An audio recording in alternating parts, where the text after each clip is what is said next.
after November 3rd, I generally don't hunt those short distant funnels. They are primarily for me to kill a mature buck either before or after the rut, starting October 25th.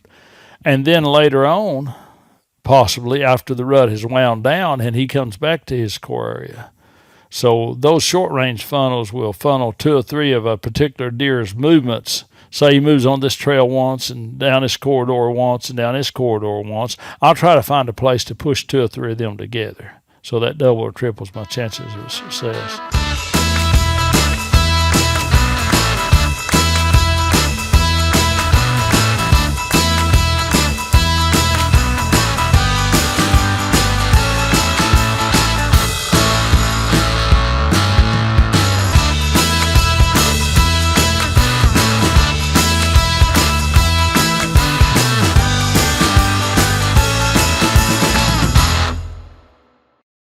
All right, everybody, welcome back to another episode. We're doing something a little bit different today. We're looking back at the past, 2 years of episodes that we've done, and we're picking out some of what we feel are the most helpful tips, whether you've been hunting for a long time or whether you just got started hunting. And we're going to play them on here, and then we're going to talk about our experiences since we've aired these episodes, how we've applied this information or how our listeners have applied this information and had success. So, we got rid of Jacob. He's not here anymore. We fired him. We got Thomas. Thomas, how you doing? I'm doing good. 2 episodes in less than a month. Yeah, that's great, It's exciting. No, we can't get rid of Jacob. There he is. Hey guys, still here, baby. Still kicking. We got the Myers brothers. Yep. Yep. So, which one of y'all's the better deer hunter? I'll let him take it for now, but Dude, I don't know, man. Thomas is It's pretty solid. he's killing some stuff. yeah. He's Pretty doing solid. pretty good. All right. Anyways, let's start out. Our first clip is with whitetail legend Mr. Bobby Worthington. This is a super impactful episode for a lot of people. There's also a scouting video to go along with this. We'll link that in the description. Once you listen to this, go watch the scouting video because it's super helpful. And it applies a lot of what Bobby talks about here in the field. We're not going to cut the in the field content into this video, so make sure you go watch that other one, but let's roll that clip. Generally in a hard funnel, all the trails come into one major trail or 2 major trails, and they're very close together. Now that would be a good hard funnel. I see funnels everywhere. They're not necessarily all of them made by terrain features. They can be made by ground debris, and I mean by that fallen trees or brushes or a thicket. They can be made man-made. They can be made by a fence, a farmer. Can you explain a term that you used several times in the first episode, which was long range versus short range funnels? Well, all funnels are not created equal. And what I want to say is just man-made terminology. You know, a long-range funnel, generally speaking, in my mind, is used for bucks traveling great distances.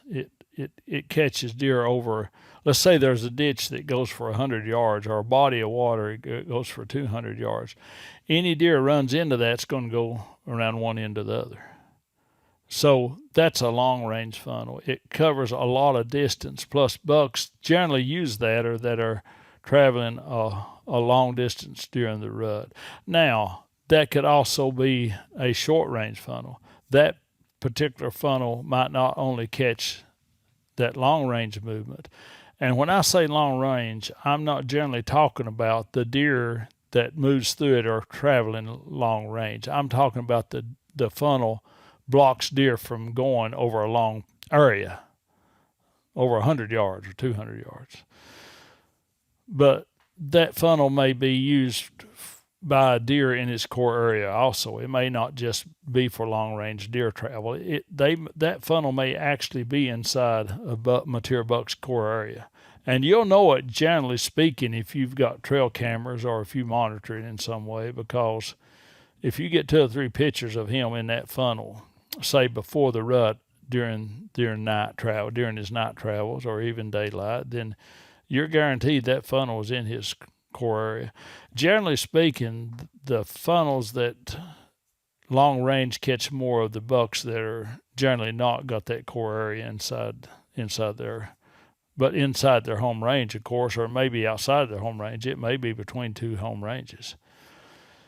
But if you get a picture of a buck once or twice only during the rut in that funnel, then that is generally those long range funnels that are catching deer movement during that part of the rut when they're going for miles during the day, or they may move miles during the day inside their home range and hit it, or they may be going for miles, literally going for miles, going outside their home range, going to their second home range, or inside both home ranges. So there's a big difference in funnels. Some of them will block deer movement for a long distance and some for a short distance. I don't generally hunt. After November 3rd, I generally don't hunt those short distant funnels. They are primarily for me to kill a mature buck either before or after the rut, starting October 25th.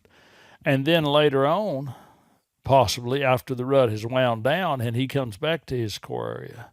So those short range funnels will funnel 2 or 3 of a particular deer's movements. Say he moves on this trail once and down this corridor once and down this corridor once. I'll try to find a place to push 2 or 3 of them together. So that double or triples my chances of success. Fate's a good example of that. I killed him December 5th. He was gone for most of the rut, like a lot of them do.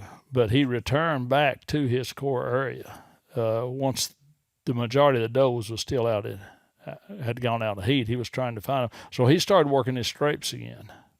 So he was back in his core area, and that's when I killed him on a short-range funnel in his core area. So you can actually do that 2 times a year. Bobby, can you give us examples of different types of funnels, like terrain features or maybe habitat features that you would classify as funnels, and then which ones would be long range versus short range? Okay, long range and short range is not the only classifications. You've got one-sided or two-sided funnels. You've got hard and soft funnels. But example of funnels in most mountainous area, the most prevalent funnels are ditch funnels. And ditch funnels have 2 ends, of course. They're coming off a drainage or a drainage ditch coming off of, say, a ridge or a mountain. At the top and at the bottom is the funnels. Generally, the bottom is not very productive to hunt. The bottom softens up gradually. So you might have a trail crossing it here where it's a little bit deep, then it funnels out a little more and a trail crossing it here, then a trail crossing it here. They're generally always one-sided, where a lot of times the head of that funnel is generally two-sided. And plus, the bottom of the ditches are generally in a low area, in a bottom, and we got issues with swirling wind too. But so when I'm talking about ditch funnels, I'm generally always hunting the head of them, the top of them. They're a lot harder. The deer are trying to cross the first place they can, and it'll gradually get soft like the bottom. And then the first place they can cross is generally the heart of the funnel, because there'll be a trail coming, say, at this angle and hits it, and they're going up around the head, and then another at this angle hits it, and they're going around the head. And then they may be a buck coming from the top down, and he's wanting to go downhill. Well, he's going to go around the head of the funnel before he goes on downhill. So generally in mountainous terrain, drainage ditches, and then you have a lot of creek crossings. Sometimes you've got a wide valley. There's not much of funnel deer on a wide valley, but a creek. So a creek is the same thing. Both of these, there's 2 reasons deer use funnels, in my opinion. They may be more, but I know of 2. And one is for security need, and the other is to conserve energy. The ditch funnel is to conserve energy, and so is a creek crossing. They're not going to climb down and drop off a real steep bank and have to run up the other side when there's a flatter place that they can cross. Generally, all creek crossings are two-sided, where most ditch funnels are one-sided. So you got a steep bank on both sides, and all of a sudden you got a low place. Nature has made a low place there, and they cross there. So generally, a creek crossing is two-sided, but generally they're a little softer. A lot of times the bank ain't low just in one precise 2-foot area. A lot of times it's a little softer funnel. So you've got trails spread out over a wider area. So a soft funnel, you have to sometimes if they're too soft, if they're covering 20 yards or 30 yards, you might want to use some methods to tighten that soft funnel up. A hard funnel generally you don't have to, but a one-sided funnel, then you definitely want to be careful. There's significance of knowing a one-sided funnel because generally you can't put 2 tree stands at a one-sided funnel. Because on the hard side of the funnel or the soft side, but on the funnel side, then generally a deer is not going to get downwind of you. But if it's a one-sided funnel, then there's going to be deer moving, say, 50 yards and 60 yards and 30 yards on this side of it because there's nothing funneling the deer on that particular side because it's a one-sided funnel. So generally a one-sided funnel, I want to put only 1 tree stand. In a 2-sided funnel, you can put both of them, but you may have to tighten them up. It's according to whether it's hard or soft. Generally, in a hard funnel, all the trails come into 1 major trail or 2 major trails, and they're very close together. Now, that would be a good hard funnel. I guess I got off on the wrong subject, but we got creek crossings, we've got ditch funnels, and then in agriculture area, you've got funnels that just connect in cover or a low spot in a field. Now, those are made more for security reasons than to conserve energy. And I want to say this, a deer don't conserve energy because they're lazy. They conserve energy because they're a prey animal. They never know when they might have to run for their life. So they don't exert themselves more than they have to. You take a fence, for instance. A deer would walk 3 times further around to go through a gate than they would hop over that fence. They will walk 3 or 4 times further on flat ground than they would change terrain. So that's where most funnels come in to a situation there. I see funnels everywhere. They're not necessarily all of them made by terrain features. They can be made by ground debris, and I mean by that fallen trees or brushes or a thicket. They can be made man-made. They can be made by a fence, a farmer. Oh boy, a lot of people just overlook these. You got one property that's got cattle or horses, and they got a major fence, and usually that fence is stop at a drainage or a rough place. And it may be right on a major road, but that is a great long-range funnel that bucks use to go from one property to another and travel long distances. And I always want to look for traditional sign. When I say traditional, I mean historical sign or traditional sign. I like to see old sign. I like to see sign made from 5 or 6 years ago. Maybe a tree's dead over here because it was rubbed many years ago. Maybe it's got a scar that's healed over from 3 years ago. Maybe it's got this year. When you get those, you're generally looking at a funnel that funnels bucks that are traveling long distances. They learn through years of movement how to best check the doe bedding areas and where the does frequent their feeding areas. They learn how to best check them with the wind by going certain routes. And they learn that those certain routes are also safe, generally speaking, on a certain wind direction. And that's when you find that real old sign and fresh sign and older sign. And most people, and I was guilty of it myself years ago, I just wanted to see the fresh sign. But I'm beginning to more and more understand the importance of sign made over a period of several years. I guess I answered your question and a lot more. And a lot more. So let me ask you this. One, I guess, funnel that a lot of guys that we have had on the podcast talk about is a saddle, like a low gap going through across a ridge, that low spot. Now, I can see that from a gun hunter being very applicable, but as a bow hunter might not be tight enough in order to get a deer within, especially a compound guy, inside 40 yards, inside 30 yards, traditional bow hunter, closer to that maybe. Is a saddle, like a low spot in a ridge, ever something you ever pay attention to? Is that too big of a funnel for you? I've heard that terminology for years. I guess that's some of the first funnels the old timers talked about or something. I've never once seen a major trail going through a low place. I just hadn't seen it. I'm telling you, I want those ditches with those steep banks. Now I do see this, and it kind of applies to a saddle, I guess. I see the crown of a ridge. It gets up, if it starts up pretty steep like a cone, then I'll watch the deer going up the ridge. They'll reach a point where they'll go around the side of it, and there's no use them going plumb over the top. All right, so that's that clip with Mr. Bobby Worthington.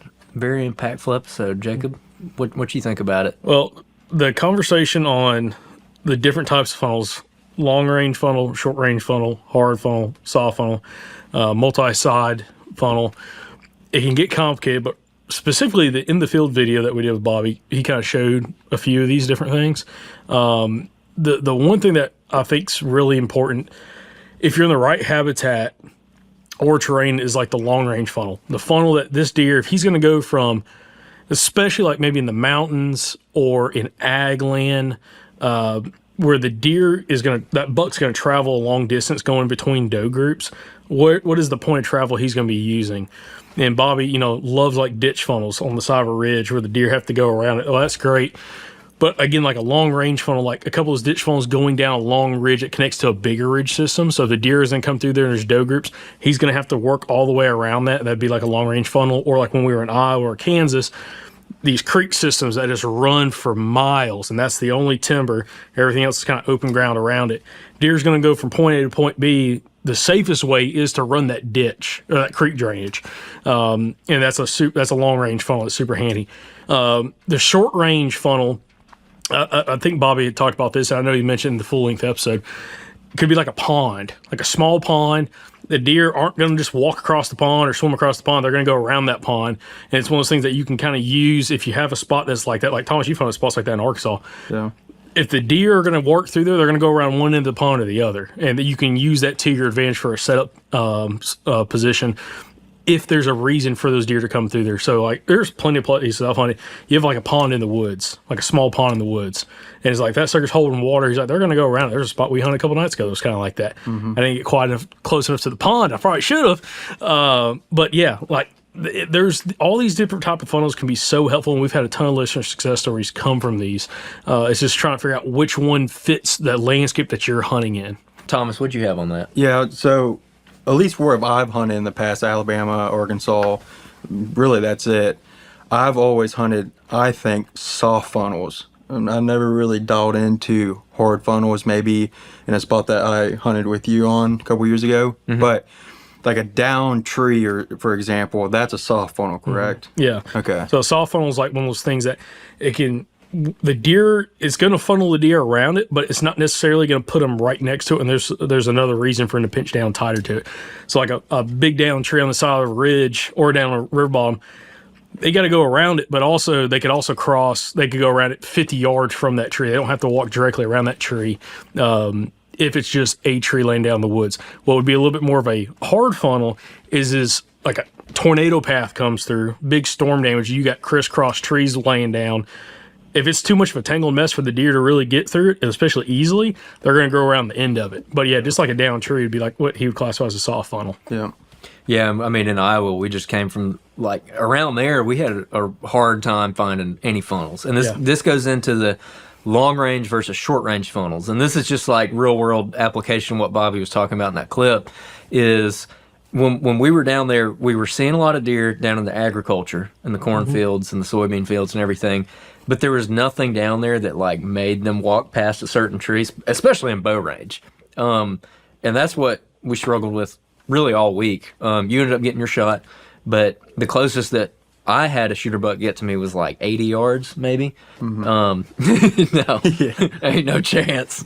But like a short range funnel, there was a buddy of mine and me. We were hunting on some public land in South Alabama like years and years ago, and that's where I kind of figured out about short range funnel, because we'd be hunting these little oak bottoms where these deer are kind of flowing through there and just feeding on oak trees or whatever, and the bottom might be like 100 yards wide and it's flat, and you're like, well, they're kind of feeding on all these trees, they're just passing through here, there's no real defined trail. Well, my buddy ended up figuring out there was just one fallen tree in there, and he climbed at the head of that tree, and a lot of those deer were coming, and they would just walk around the head of that tree because even though it's 100-yard wide area, that tree's fallen over, and it's, you know, a 100-foot tall tree, and they're going to go around the back side or the front side. So that's like a short range funnel. Like you got deer flowing through an area, and that's really just kind of the best thing you got. Yeah. And I've seen that work a couple times. But this all kind of works into our next clip that we're going to go over. This is with Aaron Warburton, where he's talking about essentially you've got to, when you go in, you've got to really break down your spots. You've got to do your due diligence scouting and know whether or not you should hunt a spot and how you should hunt that spot. So we'll roll into that one. There's so many spots I have where I can hunt for the first hour of the morning, but after that, your goose is cooked because your wind is swirling too much. So you sacrifice your visibility for a better setup, so where they can't smell you. But I'm going through a lot of that stuff, whether it's a ground setup, whether it's a tree, and many times I have taken 4 steps and blown them out of there. So anymore, I'm like very aggressive to a point, and once you hit that wall and those instincts start going off, it's like, you better think real hard about your next decision right here, because it may make or break this afternoon's hunt or the next morning's hunt.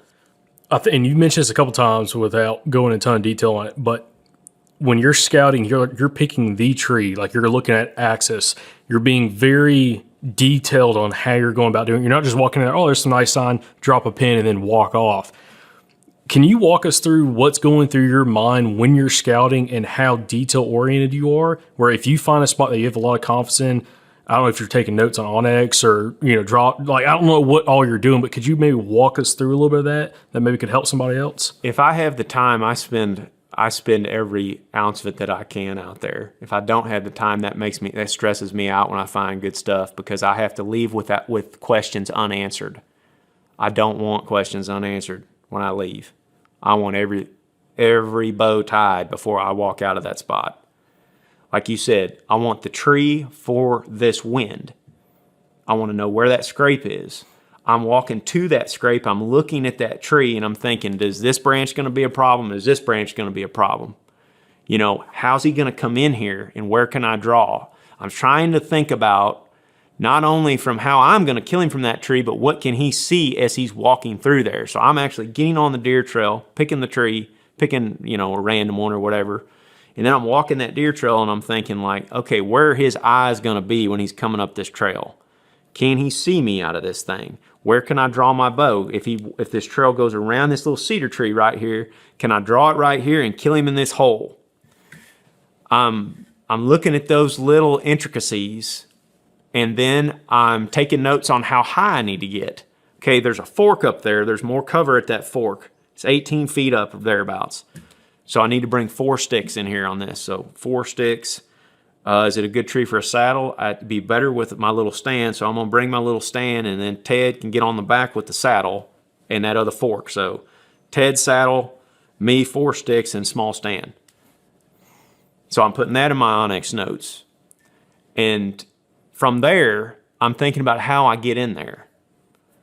So I will turn the tracker tool on or whatever, and I'll go back out of there, backtracking my access, how I'm going to get in and out of there. I mean, that's just a few details. I could go down the rabbit hole, you know. There's way more than that. But how the wind behaves is such an important thing to understand. You know, thermals are, I haven't even scratched the surface of learning about thermals, but they are so important depending on the conditions that you have that particular day. There's so many spots I have where I can hunt for the first hour of the morning, but after that, your goose is cooked because your wind is swirling too much. Or you have to hunt in the last hour of the day when your wind is pulling down. You may not be able to hunt them in a tree. You may literally have to hunt at the top of a ditch where you can't see nothing but the ridge cap in front of you, because the last hour of the day is when they're hooking that ridge on these scrapes, and you've got to have your scent pulling down that ditch. You get up in a tree, it's going to swirl too much. If you're at the top of the ditch, you can feel the wind coming off the top of the ridge and pulling into the ditch. So you sacrifice your visibility for a better setup, so where they can't smell you. But I'm going through a lot of that stuff, whether it's a ground setup, whether it's a tree, whatever. And some of our setups are 4 feet off the ground. Some of our setups, the tree is so small that you have to stand on the saddle platform and face away from the tree and basically rope yourself into it and stand there for hours. It sucks, but that's where you got to be. I want to be there on that spot. Also, when you're talking about using the tracker to be able to track yourself going back out on X, that makes me think, at what point when you're scouting, are you saying like this is the spot versus a good spot? And because we come across, everybody has dealt with that before, like, oh, this is good, but I don't know if this is the spot. What has to be in your mind? What do you have to see? And then at that point, turn around and be able to find your access route at that point. I've been wrong about that a lot, honestly. Where I thought like, oh man, this is it right here. I've got to get in here. And then I get in there and it's like, I underperformed a little bit. You know, I had too high expectations. Then I went into spots that I didn't think were all that good and didn't see much for sign and shot a big buck. You know, you don't know as much as you think you do about what's going on. You're just getting little bitty tidbits and trying to figure out how to insert yourself into his day for a few seconds.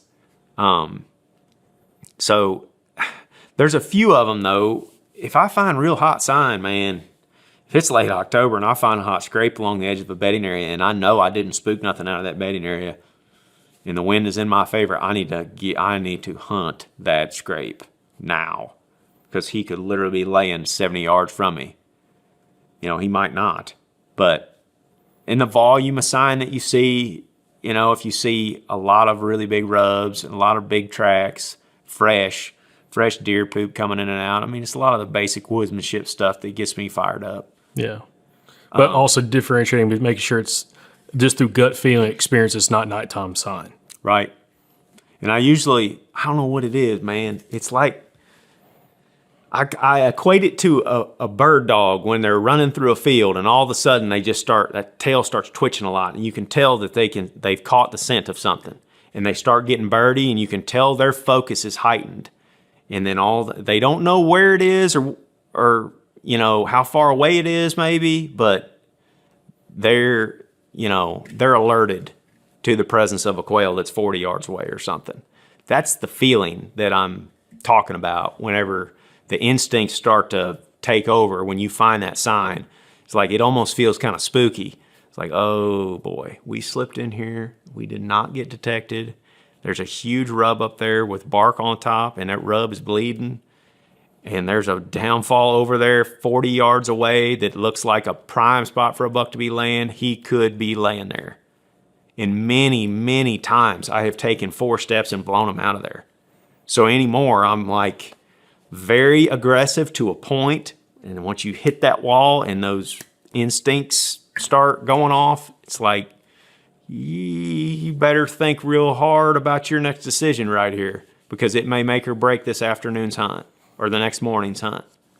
And that comes from experience. You can't teach that. You can't teach that feeling. And that's the thing, like we talk so much about woodsmanship, but a lot of it for applied woodsmanship has to come experience. Like you're not going to read something or see something, hear something, go out there and implement it and it works. Like you're going to blow it because there's woodsmanship and there's applied experience that makes that woodsmanship really work well, I think. It mostly comes to, and I'm not good enough at it where I can just walk into the woods and just know he's there, you know. I mean, it comes from seeing sign. It's not like we're walking around with a thermal like, oh, I see him right yeah, I know he is. It comes from seeing sign most of the time, but it also comes from reading the woods on the way there. Mm-hmm. It's like if you're heading into a spot and you bump a little buck and it's in the rut, you bump another little buck, you know, in close proximity to him, and then you start seeing fresh scrapes and fresh rubs that haven't been in those woods before, like up to that point that year. You got to start thinking about the timing that you're in and about that scenario. That's where gets back to specific situations. Like, okay, I got 2 satellite bucks here bedded close to the parking lot, and there's a bunch of fresh buck sign right here. Something interesting is happening back here right now, because it's November 10th, and the rut is going on. Why are those 2 satellite bucks up here? And why are they? There's a fresh scrape right there with pee in it. Like one of them just made that. That's not a Halloween scrape from 2 weeks ago. That's That is a satellite buck making a scrape on the edge of a hot doe.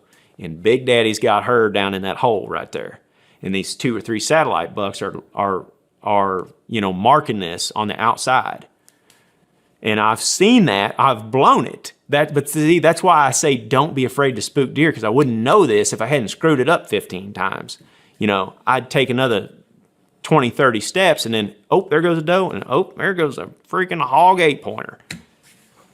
He ain't laying that sign down. Them satellite bucks are. But the satellite bucks are tipping me off to what's going on in that situation at that time of the year.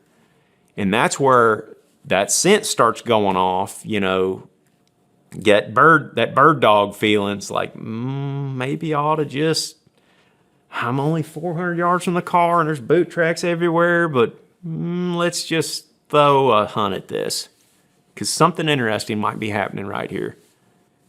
Because that sign is out of place. That's not here usually. Mm-hmm. Something's going on right here. Also, just from a overall deer hunter, but also bow hunter, how important is it for you to keep tabs, especially on areas that you hunt kind of year over year? It's not like necessarily a new spot you're going to or a new property, of keeping tabs of where you're consistently finding does for when that early rut, late pre-rut time starts happening and so on. Or do you do anything either to keep in the back of your mind, or like how do you go about kind of just remembering different spots where you're seeing doe groups and keeping tabs on them? Oh, I'm marking all of those too. Okay. Yep. And you think about when you get to the rut, it's pretty basic and simple. Let's connect the dots. It's the same thing whenever turkeys go to nest late in the season and people think they're call shy. Well, he's gobbling like crazy and he's walking away from me. It's like, no. He has 8 hens in that area that are nest A, nest B, nest C, and he's going doot, doot, doot, doot, doot. And he's connecting the dots to those hens where he can gobble to them. Beginning of the season, they were all roosted together, and he was breeding them every day. Now they've all blown out, and they're all got their nests everywhere. Well, he can't communicate them all from this one spot. He's got to go over here and gobble, and he's got to go over here and gobble. It's a similar thing with a deer during the rut. He's got to go from doe bedding area A to doe bedding area B. There may be 1 mature doe and a fawn in this one. There may be 5 does in this one over here.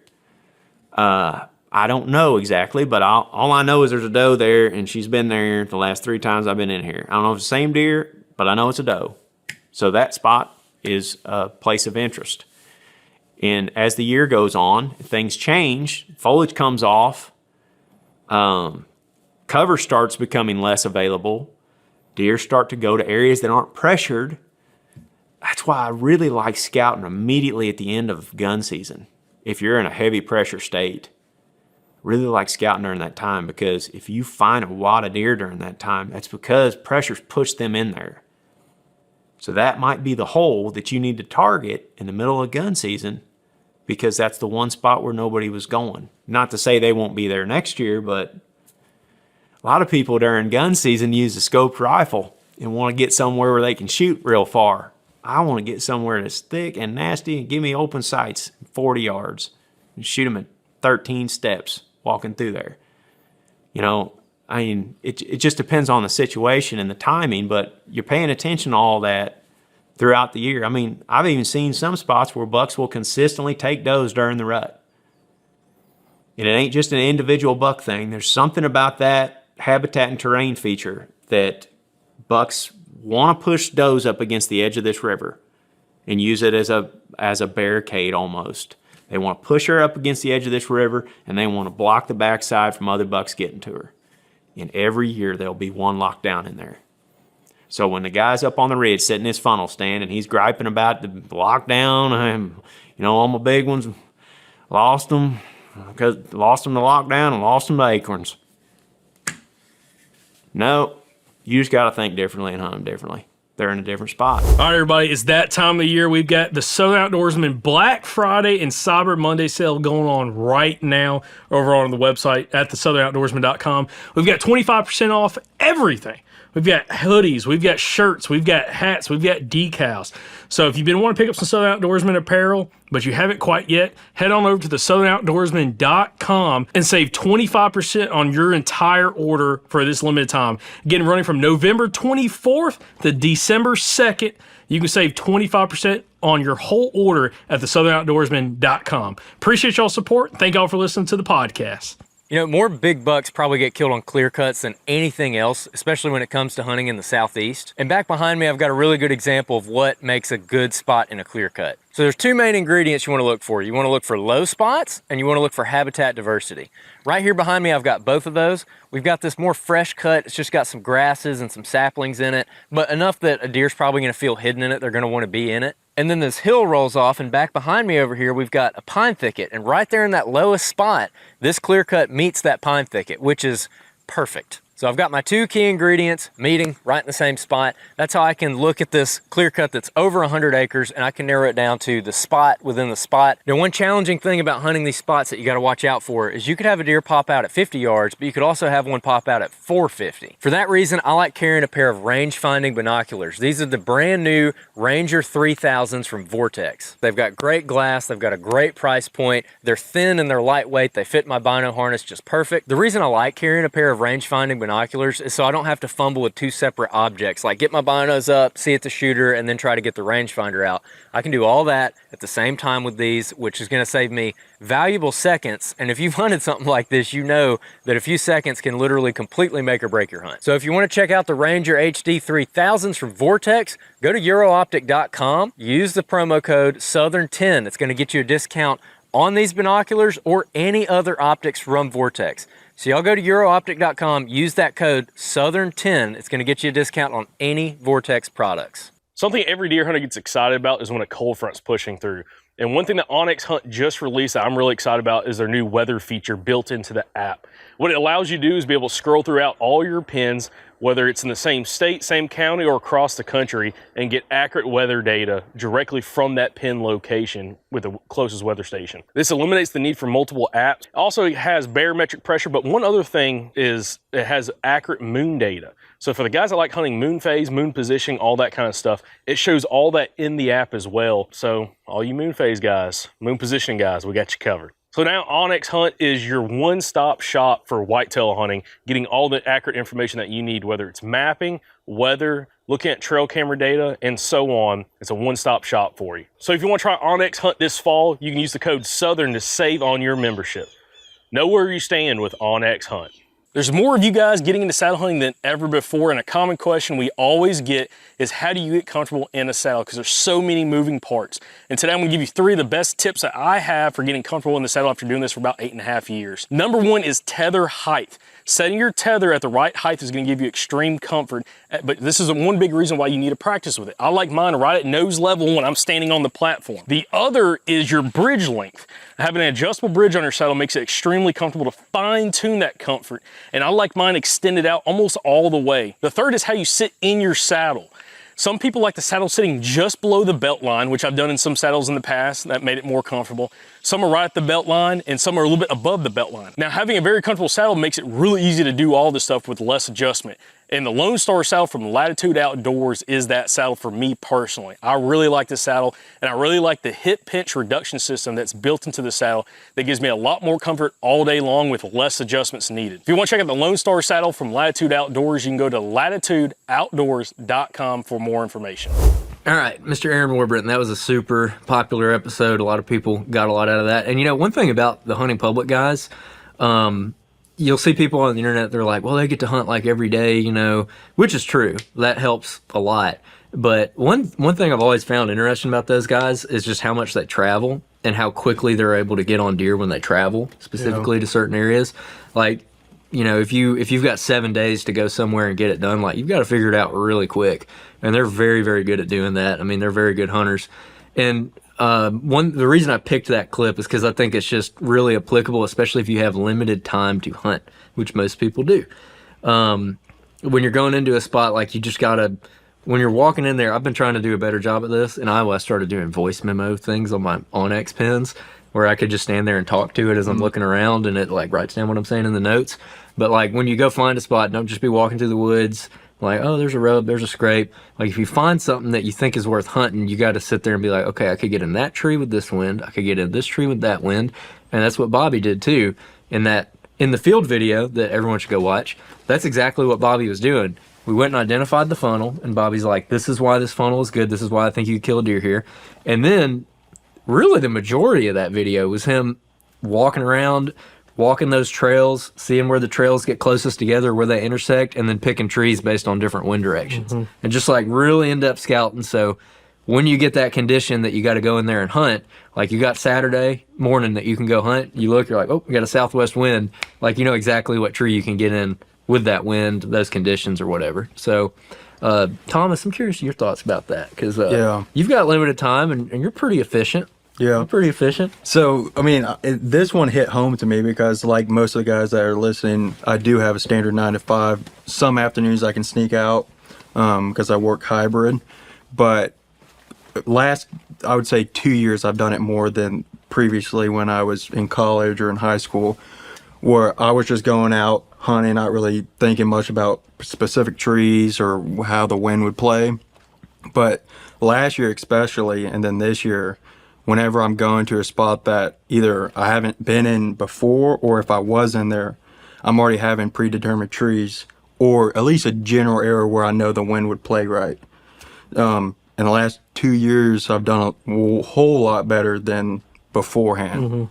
At least seeing deer, especially. Yeah, I think a big takeaway is like trying to master the setup, because a lot of like what Warb was talking about is the setup from a bow hunting standpoint. I think a lot of his advice he was talking about was from bow hunting, not necessarily gun hunting.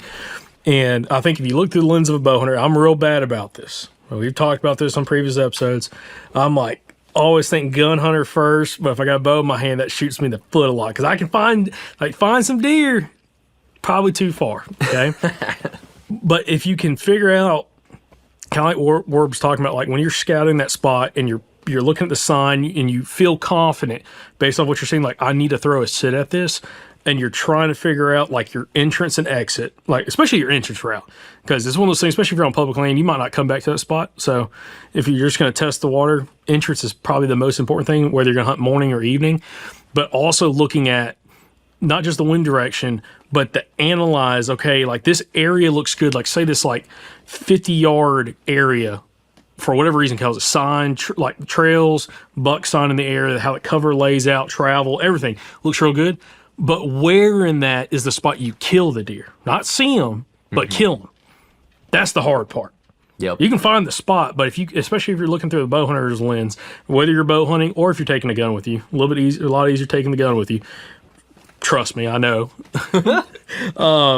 But if you can, like, that's what he's talking about, is like really hyper focusing on where in this area is the spot I can get in, the tree I can get in with the access that puts that deer inside 40 yards for me, or inside 30 yards for me, a good shot.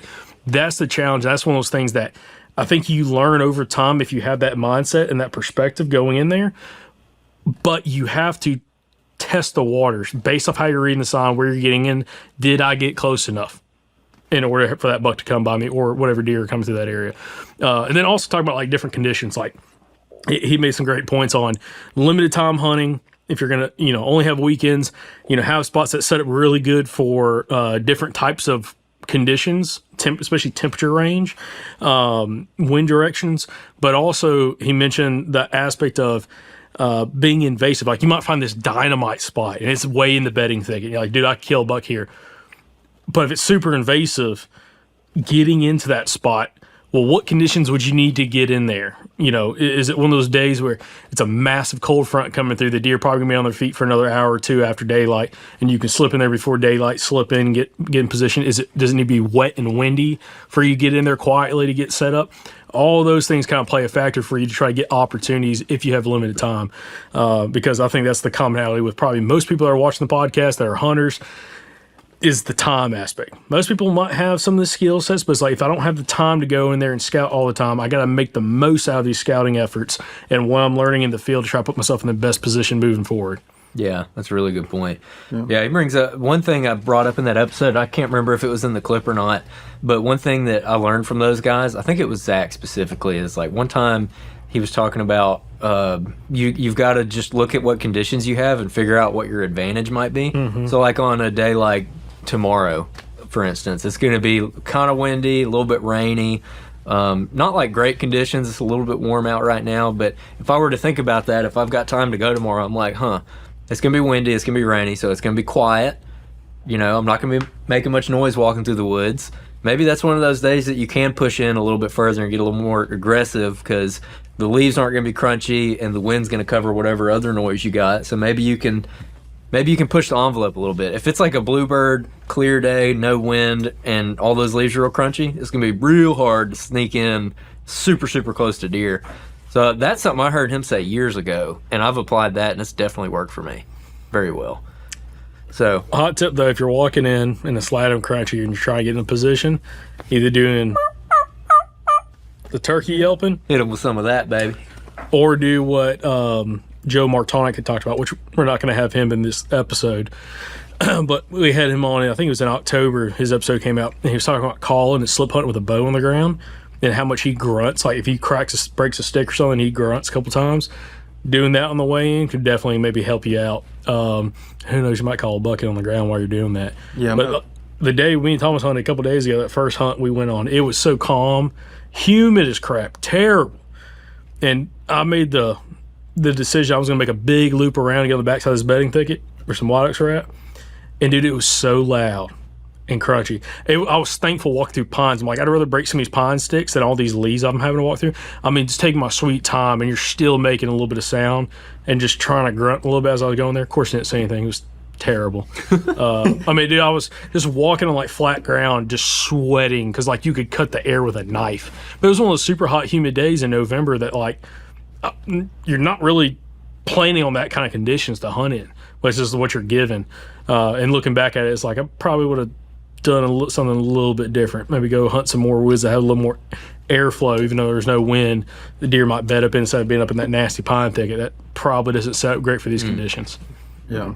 What were you about to say? Well, I was going to say my natural yelping is not that good, so I like to just do like light scratches. You can't like, yell? Hit me Yeah. with a yell. Oh, that's good. Money. What are you Okay. talking Well, about? That's better. Anyway, I don't like in the woods. I don't like to do it, so I just scratch a little bit while I'm walking. Try to sound like a hen or Scratch with your something. boot. Yeah, well, like my toe, Yeah, just kick it out. and then I'll tell you another thing, dude. If you hunt around squirrels and realize how much sound squirrels make, but it's a very specific cadence. It's not like for 100 yards.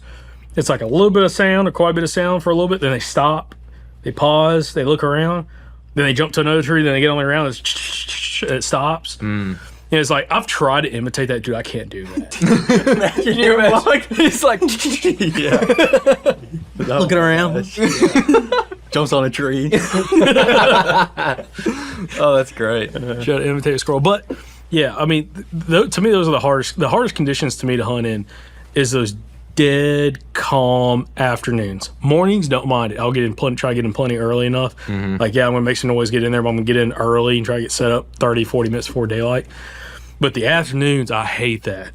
Like, unless there's a gun in my hand and I'm just watching like an old logging road bed, I can see a long ways, I ain't that worried. But if you're trying to get down in there and you're trying to get close to the bedding real tight, dude, it's terrible. And Yeah. those things to kind of think about, again, from that scouting aspect. If you do have those circumstances, where's a place you can get into, slip into real quiet, put yourself in the right position. Before we move on, let's hear your turkey yelp. I thought my voice was about to crack trying to do it. Here we go. Come on. I can't. Oh, that's bad. Don't do that. Yeah. Don't do that in the woods. God, Deer be like, what is that guy doing? hold on. Yeah. You're going to try again? Come on. More high pitch. I know. No. Nope. That's a wrap. The hen's dying. Yeah, no. I really just carry a diaphragm call with me. I always say that, and I always forget a diaphragm call. Did you just put it in your bino harness? Yeah, that's true. All right. Anyways, next up, we got Daniel Williams, Annual Patterns. Favorite. All-time favorite. Yeah. Tons of listener success stories have come from this one. So watch it, listen to it, and let's come back and discuss it. We're just going to get right into the meat and potatoes with this one. What would you say is your main tactic. So like kind of what Jacob just referenced, he gave his version, but like how would you describe what you do? Like absolutely rut hunting. And I hunt trails and I hunt scrapes specifically. If you take a scrape that you found scouting and you put a camera on it, which we have now, you've got access to cameras. So if you put a camera on it all deer season long, there's a very good chance that for the next 20 years you're going to get bucks in that same spot. You may have to go in there and make a mock scrape in that same spot, but there will be bucks there for a reason before you ever showed up, and they'll be there from then on. And it's just a matter of how big the deer is and what you're okay with shooting, what you're looking for, what you're targeting. You do that 20 or 30 times or as many times as you want, or properties, then it gives you an idea of what's there and when it's there. So like that's how I hunt, because I mean, I've never been, a lot of guys hunt bedding early and stuff like that, but I never had the consecutive days to be able to find one deer and try to figure out where he was at during daylight and the little bit of traveling. So the big travel areas, I just take and find the sign, put the cameras up, and I focus on that specific spot. But it's all rut. Now, I got Andrew. I got to cut you off real quick because I know you want to jump in. Daniel, give us some background of what you're doing now. You're working for yourself. You're a full-time taxidermist. You just have a YouTube channel. Everything that you're doing now, so you have a lot more flexibility. But what got you to cause, or based off your work schedule, family, everything, the last 15, 20 years, what got you to this point? Like, why did you have to get to this point of trying to be as strategic as possible based off a limited schedule? Right. Well, I was a meat market manager. I worked in grocery stores. So, like, working retail, you worked all Christmas, all Thanksgiving, New Year's, Easter. Most of deer season, turkey season is holidays, and you work 10, 15 days in a row. So the days that I was off, I had to try to make the best of it. And, growing up when I was a kid, everybody knows those spots where people kill most of the big deer. Especially if you're in a hunting club, it'll be stand whatever. Stand 3 always has a big deer come off of it. And I thought that spot was just good. You didn't know why, but you always thought somebody got lucky on that stand, or that stand's due and somebody needs to hunt it. And we never paid that much attention about when the deer were killed there or anything else. You just knew that if you sat there every time you got a chance to, eventually you'd get lucky. And over a period of time, I just cut out all the other stands because I couldn't come but once every 2 or 3 weeks, maybe for 2 days. And I would just sit there every single time, daylight to dark. I'd sit there all day long, and eventually I'd kill me a nice buck. And it kind of started with that. And then as I got a little bit older, I started noticing specific areas where deer were getting killed, where it wasn't just stand 3, it was stand 3, 4, and 5. And then as I got a little bit older, I started paying more attention to dates, because it was like, if I'm off, let's say I'm off after Christmas, when everybody else, like if the rut, like let's say the rut is quote unquote Christmas week, and everybody's like, that's when I'm taking off. Everybody's off and they hunt those dates, and that's when everybody kills the most deer. A lot of times because it's when the most people are there. But maybe the rut is going on then. But what I started noticing was the days that I was off, I could find where deer were at those days, and that's when I killed those deer in those spots. And the more I had to do that, the more I paid attention to the exact dates to make sure I just was off work on the right days. Well, then they invented game cameras. So it was like you could actually go in, and rather than using where you had seen deer, where other deer had been killed, you go in there and put up cameras. But like even before cameras, like if you've got past information, like let's say you've got backlogs on books, or even your own deer, like if you had no information to go on, you've had this conversation before, like if you show me a map and you know how to scout, if people know what to look for. You got a question? No, keep going. Oh, okay. I got a point we're going to talk about after this. Keep going. Well, like if you know how to scout, and y'all have got enough podcasts and videos, like people can listen to y'all's content and they can learn how to find a buck. So if you can find a buck, if you can find sign, that's all you need to do is find sign. If you can do that, then you can put a camera on it. And then once you find out when those deer are there, then all you have to do is be off those days. Now, if you can't, then you just need more cameras or more information. So like somebody that's got their own lease, let's say somebody's hunting family land for 20 years. Well, a lot of my clients, like it doesn't do me any good to give somebody bad information because I'm a taxidermist. So like the more big deer people kill that are my clients, the better off I am. So like if they come in there and they're like, man, my dad killed a 160 10 years ago off of this side of this cliff, but it was just like a fluke accident. Like he was on the side of a cliff and he couldn't hunt nowhere else, just went and sat down and this buck come up the hill. I'm like, well, how many times have y'all hunted there again? And they're like, never, man. It's on the side of a cliff. Like, must have been like an accident. I'm like, no. Like, if he killed a 160 on the side of a cliff, like, the biggest deal on that property is on the side of that cliff right now. Like, you know, and I actually had that happen last year. A guy went in there, and legitimately, I got him to look back at the dates. This was like 10 years ago, and this deer was killed on a specific date. He was actually going to be off that day about 2 weeks later. I told him, I said, do not go in there at all.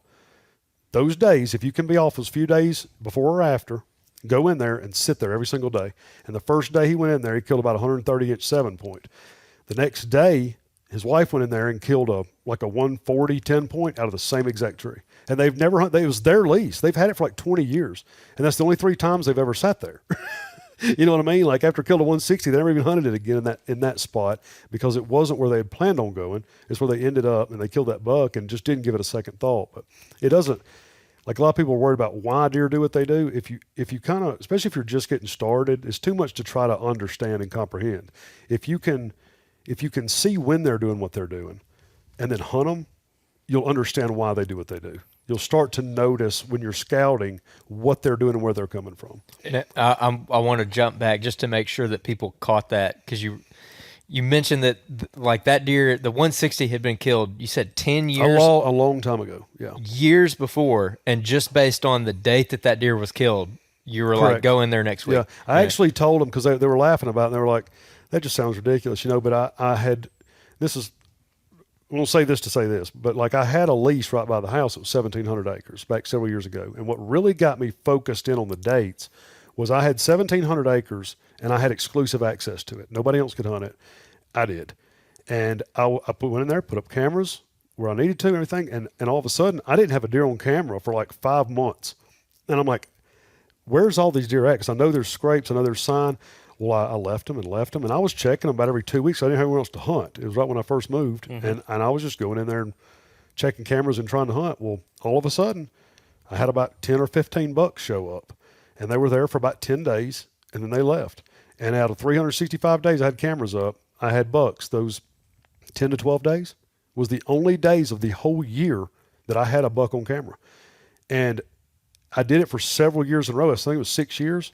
Ended up killing 8 bucks out of one tree within about a 6-day period, and had no bucks on camera the rest of the entire year in that whole spot. And what I learned from that was it was not hunting pressure. It was not nocturnal movement. It wasn't any of that. Those bucks were not there. They were somewhere else the rest of the time, and they came there. And the more I did it, the more I realized, because I think out of 8 deer, I think I killed 4 on December the 4th on one specific day.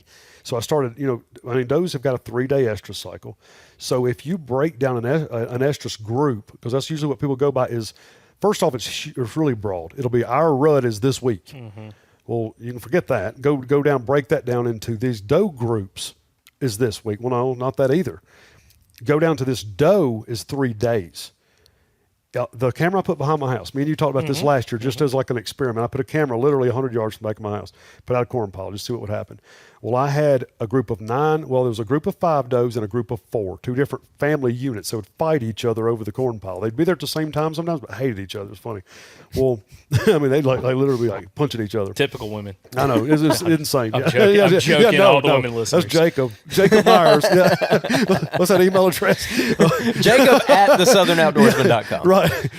But anyway, these does came in and they showed up about, I put the camera out probably the 1st of August, and the does showed up about September and were there daily and nightly. I mean, they were in there all the time. Well, about, I don't know, November the 10th, something like that, I had a spike show up. And the next day, a 6-point showed up. Over the next week, I had 6 different bucks come to that spot. And after about 10 days, they all left. And I have not gotten a picture of them after that. And they were, specifically, I've got 15 acres. And I remember I told you, I will give you permission to hunt my property for 355 days a year. And you can sit there every single day for free. If you'll let me hunt that 1 week, and I'll kill 6 bucks and you'll never see one. That's how specific it is. And I can prove that on every piece of property. Like, I've done it over and over and over again. And by the way, guys, we're not talking about hunting out of season, okay? He's just right. And we're also not talking about hunting beds. So all you bed guys, it's like, no. Like, this is the rut. Like, this is where most people struggle that hunt beds, and the rut hits, and they're like, well, is too unpredictable. It's not. What the deer you're going to see, it's going to be harder to target a specific buck. But the advantage to it is you can take those areas if you can find.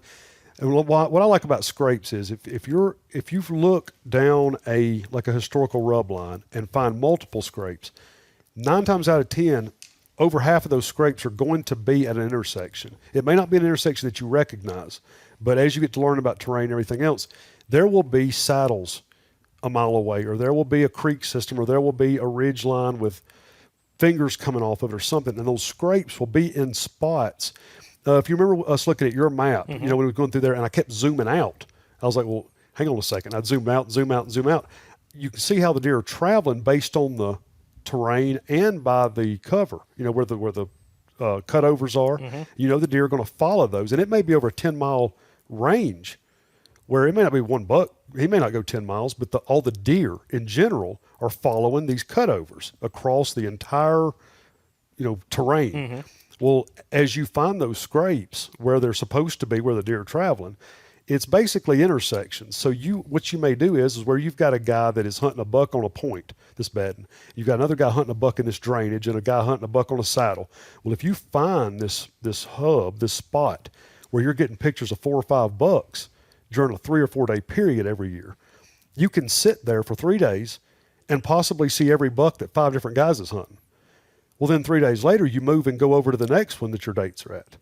So you can constantly move, and really, honestly, what you're doing is hunting the rut for 2 months. The rut is not this week, like at this club. The rut is those 3 days when this doe is in heat.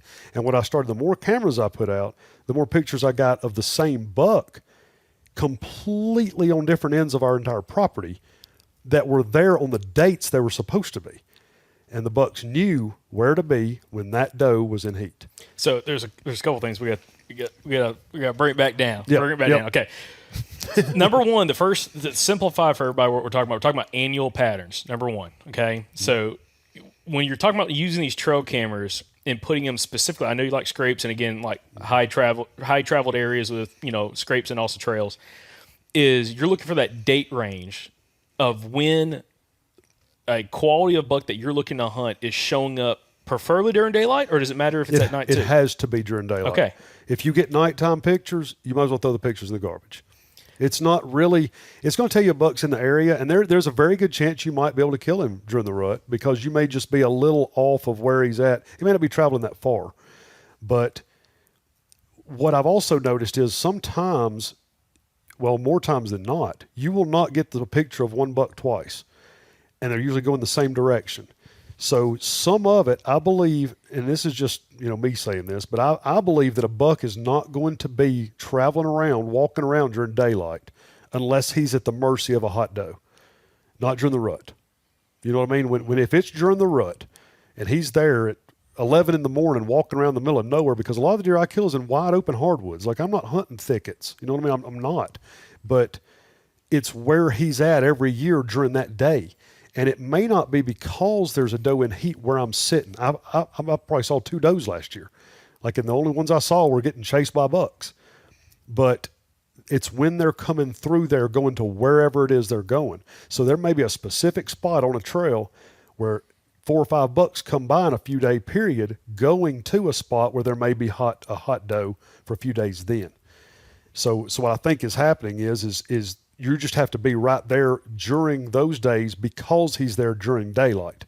Whereas when he gets where he's going, he may not do a lot of traveling until it's dark, until he goes to the next spot or whatever, because, they're going to move during the day and they're going to move at night. But if you get pictures at night, all your pictures are in. All right, this one fires Thomas up. This one gets me fired up, especially at the time of the year that we're at right now, because one big thing Daniel has to mention is, in the field sights, like what he's seen in the past, but also camera history, correct? Yep. And last 2 years, I've been running cameras on the Peace Public we've hunted in the past. And November 27th through the 30th, every morning there's bucks hitting scrapes. So what is it, the 21st? About a week away from when at least I'm going to be in the woods trying to get it done. So, but yeah. Yeah, I love annual patterns. What were you going to say? We just have so many listener success stories come from this, and we've seen this just like with our own like observations, but also on camera. Like you don't notice it that first year. And Daniel's a very big proponent. He's like, you don't have to have cameras. If you hunt a lot, you don't have to have cameras. But if you have cameras, it's going to help you out a lot. Figuring out when these bucks are daylighting in certain spots, looking for does, not just chasing does, but just looking for does. They're daylight on scrapes, travel corridors, places that you don't really see them a lot outside of a short window of time. And then you capitalize on that the next year.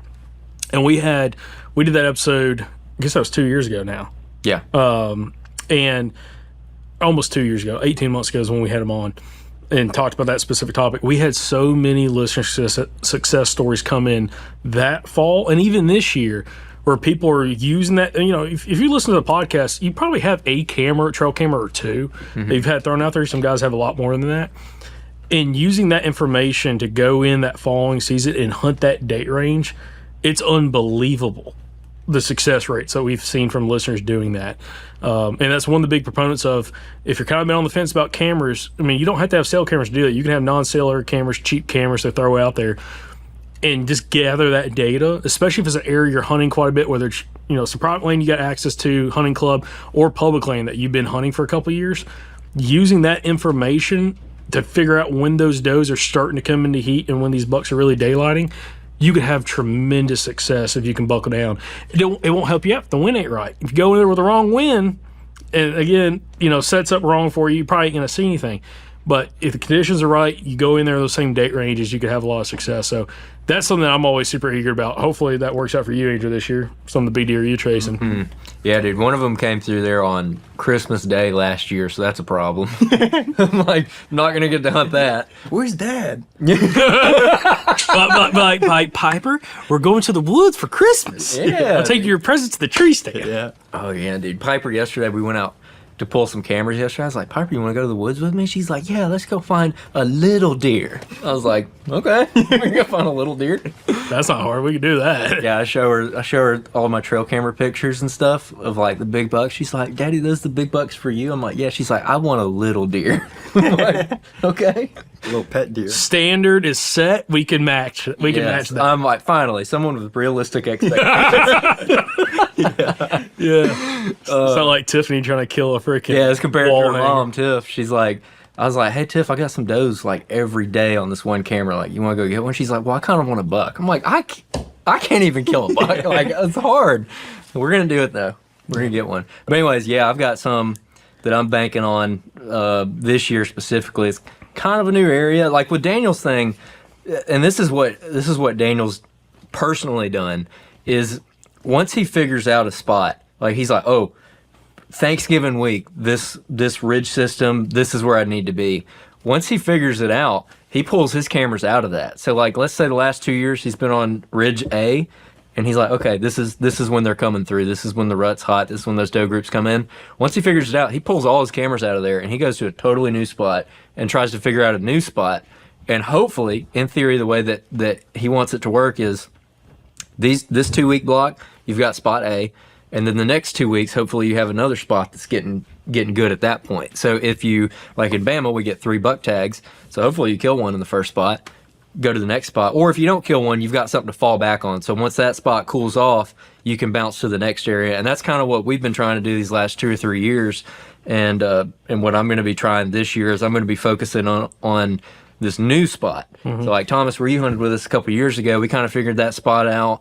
We know the date ranges that it's really good, and so now we kind of shifted over into a nearby area, and we're in the process of figuring that out right now. So we've been running this for a couple years, and it's worked really well. And we did this growing up, and I didn't even realize it. Well, a lot of people do. A lot of people, like, they know either they have a certain day or two of the year that it's like their day. Like, I've killed 6 bucks on this date on this property. Mm-hmm. Well, that is like you're finding that historical patterns of when these bucks are daylight in certain areas. You just may not be thinking through the lens of what Daniel's doing, building out a calendar, writing down certain spots, name certain spots, and the date range of when he needs to be there. But people have been doing this forever. It's just, I think Daniel was the first guy we had on who went into the level of detail doing it that, he shared on the podcast. So, but I think a lot of us have done that. I mean, there's certain dates I'm like, dude, this is like 2 or 3 days. I want to be in XYZ spot because I've seen bucks, I've killed bucks, or had close opportunities there, and it seems to track. I think the only thing that we learned that throws it off is a really bad warm front. Oh man, I got burned last year, boys. So Burned. And Daniel said even with the warm, like a big warm front coming in, you have a 20, 30 degree temperature change, warmer than probably what it should be. So instead of being the 40s or 50s, it's in the 70s, 80s. He's like, the deer are still there doing their thing. It's just they're not moving a whole bunch, which is going to hurt you, especially if it's more of a travel corridor. It's not necessarily a bedding thicket you're hunting. Yeah. You're hunting more between bedding areas. They may not be moving that whole bunch, but the deer are still in there. It just makes it really rough, and you had that last year in one of these spots. Mm-hmm. So I think that's the only big factor. That, and also one thing, I talked to Danny a little bit about this, but the difference between year to year with mass. No, keep going. The difference. The difference between year to year with mass, again, oaks producing acorns, bumper crop one year, some spots may be a little bit hotter than others versus, years that the mass isn't that good. I think we also learned that last year in some of those spots. Mass was so spotty that the ridge system that you've hunted, and I've hunted with you too on a good bit, they had this pattern on, there was no acorns on that whole ridge. Mm-hmm. Adjacent to it, up against a creek there was, and that's where all the sign was, and that's where the deer were at, because I went in there to that same warm front, and there were bucks freaking everywhere. Yeah. But the does had shifted. The does were over on that food. So I think that's the only thing that can kind of play a factor for you. It's not like they shift super far, but if the food source isn't consistent year to year, that quality food source, they can shift a little bit. The dates are still good. You just might have to move with them to wherever that food's at. I don't know if Daniel spoke about this in this clip or not, but say you're hunting a piece of private or public, or that you haven't ran cameras in yet, or a piece of property that you haven't done this yet. Did Daniel mention, like, is that a 2-year process that he likes, 3 years, or? Yeah, 2 or 3 years. Okay. Yeah, really 2 years. Like 2 years is in, you put cameras out, say, this fall, and just go about your hunting, and then next season, or whenever you pull your cameras at the end of the season, next year, so say 2026, that's when you have the data to go hunt those areas during 2026, and then you're moving those cameras to a new spot for 2027. Okay. So you're always kind of like a year behind if you're using the trail cameras. But again, if you've been hunting the same area for 10 years, and you know where you've seen bucks, and you kind of know the dates roughly when you'd seen bucks or shot bucks, then move into those areas during those same date ranges. Yeah. And he had a great example, and I'll mention this and we'll move on to the next clip, where he's a taxidermist. He had a client come in. They brought some big deer, I think the wife had killed, and they were talking about a certain date range of like when they've, like her husband had killed a real big deer in that same spot, same stand, like 6 years previous. She shot something maybe in a different stand, but that date was coming up like within 2 weeks. And I think Daniel said something about like he made a bet with them that they need to go hunt that spot. If they don't go hunt that spot, like he got permission to go hunt or something. Anyway, something like that. They went in there to that same tree stand 6 years after her husband had killed a big deer in that spot, and she killed another big deer in that same location within a day or two of when her husband did. And anyways, they became believers of it too. So it's just one of those things. Try it. We've had a lot of listener success stories coming from it. It's one of those things that seems very consistent. You just got to put a little legwork in, and you can set yourself up for success that following season.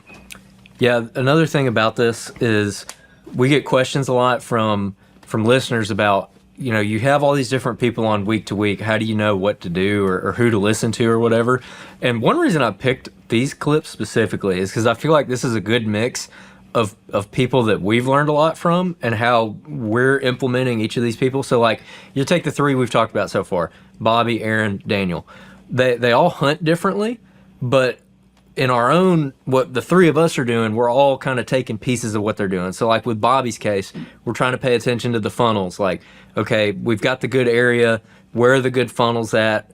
What are the winds we need to hunt them with? How do we break down the spot? Same thing with Aaron. Like, how do you go in there and pick your killing tree, like where that deer is going to walk so you can kill the deer. And then you tie that in with Daniel's annual patterns and everything. Mm-hmm. Like, okay, I know the date range, I know the area. And so I'm trying to take a little bit from each of these guys and implement that into my own strategy. You know, like I'm not trying to follow each one of them verbatim exactly what they're doing because it's probably not going to work for me. Yeah. But I can kind of learn a little bit from this guy and that guy and this guy, and I can develop my own style, basically. Exactly. And that also rolls into our next clip. Chuck Young. Mr. Chuck Young, Mr. Terrain, one of our most popular guests, super great guy, awesome guy. Had a great time recording with him. Tons of listener success stories. Tons of listeners. He's been on, I think, 3 times now, maybe 4. But we had him on in person this past summer, and it was phenomenal. Get to sit down with him. And again, if you're hunting hill country or mountains, Chuck is one of those guys to listen to. Super valuable. Talking about compounding terrain features and things that you should be looking for in order to maximize. Kind of like what Bobby says. It's all about the game of mathematics. Yep. You're trying to have as many things coming together in one general location for you to have the best opportunity for a buck to come cruising through. And Chuck, to me, highlights this to a T. So let's roll the clip and learn a little bit more from Chuck Young. What I started noticing right off the bat more than anything else is 3 primary features where deer trails always ran. So that's another thing to pay attention to when you look at places in the mountains too.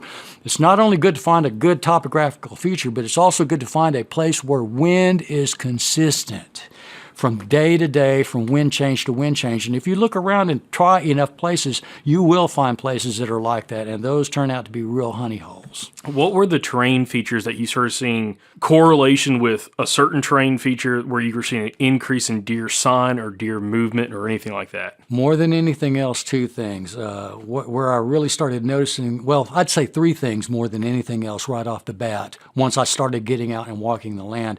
And walking the land then, that's another skill I had to learn too, was how to use a map and a compass, because there was no Onyx, there wasn't any app like that, there was no smartphone. So I pretty much had to learn how to triangulate, and I had to teach myself how to do that. Once again, it's just reading, just a little bit of self-research. If you seek the knowledge, you'll find it if you want it badly enough, and I wanted it badly enough that I found it and I taught myself. And so I went out, the first time I went out in the mountains after I moved out here into the mountains without a compass by myself, I got turned around, And so every time after that, I always carried my map and my compass with me, But what I started noticing right off the bat more than anything else is 3 primary features where deer trails always ran. And one was at the heads of draws.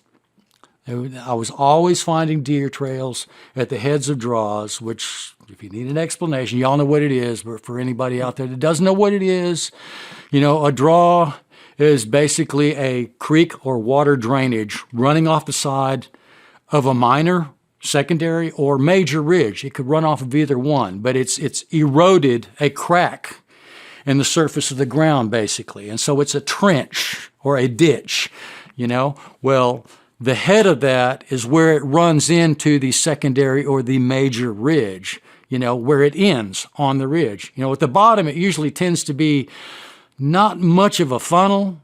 It's usually a little wider down at the bottom than it is at the top, and deer could be crossing it at the bottom, but the problem in the mountains with trying to hunt something like that down low is the swirling wind conditions, So you're better off staying up on high ground, in my opinion. Wind's a lot more predictable, a lot more forgiving. You do have to take thermals into account, but we'll get into that later. The second topo feature, to try and move on quickly, would be saddles, low points and ridges. Some saddles are, not all saddles are equal. Some are better than others, and I find that most of the better saddles usually tend to be better saddles because of bedding being on one side of the saddle and the food being on the other side of the saddle. There has to be a reason that deer want to cross at that low point. Deer are prey animals. They have to have energy in reserve. They never know when they're going to have to use that energy. So they're not lazy, but they're not going to unnecessarily expend energy if they don't have to. So if they see an easy way out, most of the time, especially does, they're going to take it. So if they see a ridge with just a slight little dip in it, like this, just a slight dip, they may or they may not use that. But if it's an accentuated saddle where on one side you've got maybe a decent rise, but the other side you've got a huge rise, that's the ones that I look for. The ones that that are a little more extreme. They have a much stronger low point in that saddle. It looks like the saddle on a horse. Looks a lot more like it. That's what a saddle is. It looks like the saddle on a horse. It's a low point between two high points, but the more exaggerated it is, I find the better it is. And like I said, though, you could find one of those and still not find a lot of good deer sign in it. And I think most of the time the reason is because you don't have bedding on one side, don't have food on the other side. And that can vary from season to season. That food moves around from season to season. Sometimes you don't have the same mast one year that you had the next. And so the saddles and how useful they are can sometimes move around from year to year. If you find one that works every year, you're on to something really, really good. And it seems like you can also find places in the mountains where you can find a pure wind. It seems like no matter what the wind is doing, except for maybe one direction, you'll find the wind is pretty consistent and it always blows in the same direction or off the same shoulder every time that you hunt in that area, as long as the wind isn't really roaring and out of control. So that's another thing to pay attention to when you look at places in the mountains too. It's not only good to find a good topographical feature, but it's also good to find a place where wind is consistent from day to day, from wind change to wind change. And if you look around and try enough places, you will find places that are like that, and those turn out to be real honey holes. It's, they live or they die by their nose, and you've definitely got the wind to your advantage in a situation like that, okay? Saddles, heads of draws or drainages, okay? Now, the third feature that I was talking about is benches. Okay, benches are like a drainage bonus, because most of the time a bench is a chunk of land that sits off the side pronounced of a ridge. You've got your ridge, it could be a secondary ridge, but most of the time it's the main ridge. Secondary ridges, main ridges are the big ridge, okay? The secondary ridges are the lower ridges that run off the sides of that ridge. If the main ridge is running east and west, hypothetically, then your secondaries for the most part are going to be running north and south off of that ridge. If it's running north and south, the main ridge, then your secondaries would be running east and west, okay? And of course they can come off at angles, southwest, northeast, etc. Sometimes a finger can split and turn into two finger ridges. I call them finger ridges. Some people call them secondary ridges. Some people call them points, but they're all the same thing, Okay, well, a bench is a chunk of land like I've seen sometimes just triangular, flat-shaped things. Sometimes they're long and shaped like a football. Sometimes they're just little round things with a little bit of elevation on them. But basically what they all do is they neck into the ridge. There's a low point of ground where they run into the ridge, And when you have a chunk of land sitting on the ridge like that, in order to create that, you've got erosion on either side of it. So you've got a drainage or a draw on either side of that bench. So when you hunt above a bench, you're basically hunting above the heads of two draws, which is a funnel in itself in the mountains. And so then actually you're hunting two funnels at the same time and doubling your chances of success because it's where two funnels come together.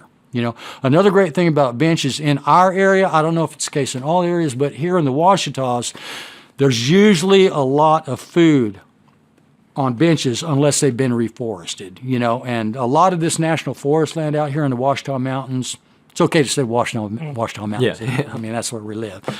I don't think I'm giving too much away there. It's a pretty large chunk of land. It's millions of acres, Come one, come all. So, but, you've got the bench usually has good food on it. It's a place where does like to come and feed. It's kind of, it's hard for anything below a bench to see what is on that bench. It's hidden, so deer feel secure on benches, you know. And the land is usually got a flat spot behind the bench, so it's easy terrain for a deer to run on too. They don't have to expend a lot of energy. So they like to use these benches to bed on. They like to use them to feed on. They like to use them as a travel route, you know. So those are the three main ones. The three main ones, I want to stay on the three main ones right now. How would you rank them from your favorite to your least favorite, but still good of the three? Favorite, if I gave it more of a chance, it could possibly be the drainages, and I'll tell you why I've avoided that mostly over the years in just a moment and explain that to you. But I would say the favorite, I couldn't include drainages because I don't have enough personal experience at them. The two that I do have a lot of experience at is saddles and benches. And if I had to choose one of the two, it would definitely be benches. Okay. So, okay. And I think it's mostly because of the fact that you've got, you know, a saddle is basically one funnel. A bench, you're hunting above two funnels. You've got two drainages coming up on either side of that bench. So, the potential is better. Now, when we're talking about the heads of ditches, the benches, and then also the saddles, you're talking about like food's a big factor, bedding's also a big factor. When you're dealing with benches, is it more so food source and travel corridor, less about bedding on a bench? I think it's less about bedding and more about travel corridor than anything else. Okay. But, a lot of these places out here in the Ouachita Mountains, there's a lot of open hardwoods. And as y'all know, when there's a lot of open hardwoods, there's food everywhere. You know, on a good mast year, there's food everywhere. And so that's why I think food is not necessarily the most important part of the equation. It's just, it's been my experience over the years that deer really, really, really like, and especially bucks, like to side hill up drainages in the mountains. And I find a lot of trails running side hills, coming up drainages. And you've got the potential there on both sides of that bench for bucks to come up from either side, you know, and that's not really easy travel. It's not easy for a buck to climb a mountain, but if you'll notice when they do, you very seldomly find a deer trail that just goes straight up and down. You know, it's always at an angle. You know, they're taking the easy way out. They're climbing the terrain slowly over distance. You know, and these drainages kind of do that. They're not down in the bottom of the drainage where they have to fall over a bunch of collapsed timber and large rocks that have rolled down from erosion and things like that. They're side hilling up near the top, but they're staying down just low enough over the top to where they're not silhouetted and can't be seen easily if somebody's looking at the top of that ridge. All right, Mr. Chuck Young, what'd you think? I love it. Love Chuck. He's a fun guy. Super positive dude to hang out with. He's the kind of guy, if I went hunting in the mountains, or if I was going to go hunt in the mountains, especially over there, I'd want him with me because I just feel like he'd be a good vibe the whole time. Yeah. But about Chuck, talking about compound terrain features, multiple different habitat or terrain types that he likes, benches, saddles, drainages, kind of hubs. There's a bunch of different things that kind of he plays, he puts into his playbook in order to try to set up correctly for land bridges is another one, which is a kind of a rare terrain feature. When we had talked originally about land bridges on that episode, we had some people writing like, I have no idea what you're talking about. And it's a terrain feature. It's hard to find. I found some in Georgia. Haven't seen any in Alabama. Found some in Arkansas and up and down the Appalachian Mountains. But it's trying to get at least two, if not three of these terrain features where they all are coming together in one spot. And one of the easiest ones to me is when you have you can find a thermal hub, and I found this in multiple places, multiple states, a thermal hub where you have multiple different creek drain or draws coming together in one spot. But the head of those thermal hubs, you have saddles, okay, that are dropping into that thermal hub. And then a lot of times you'll find a bench.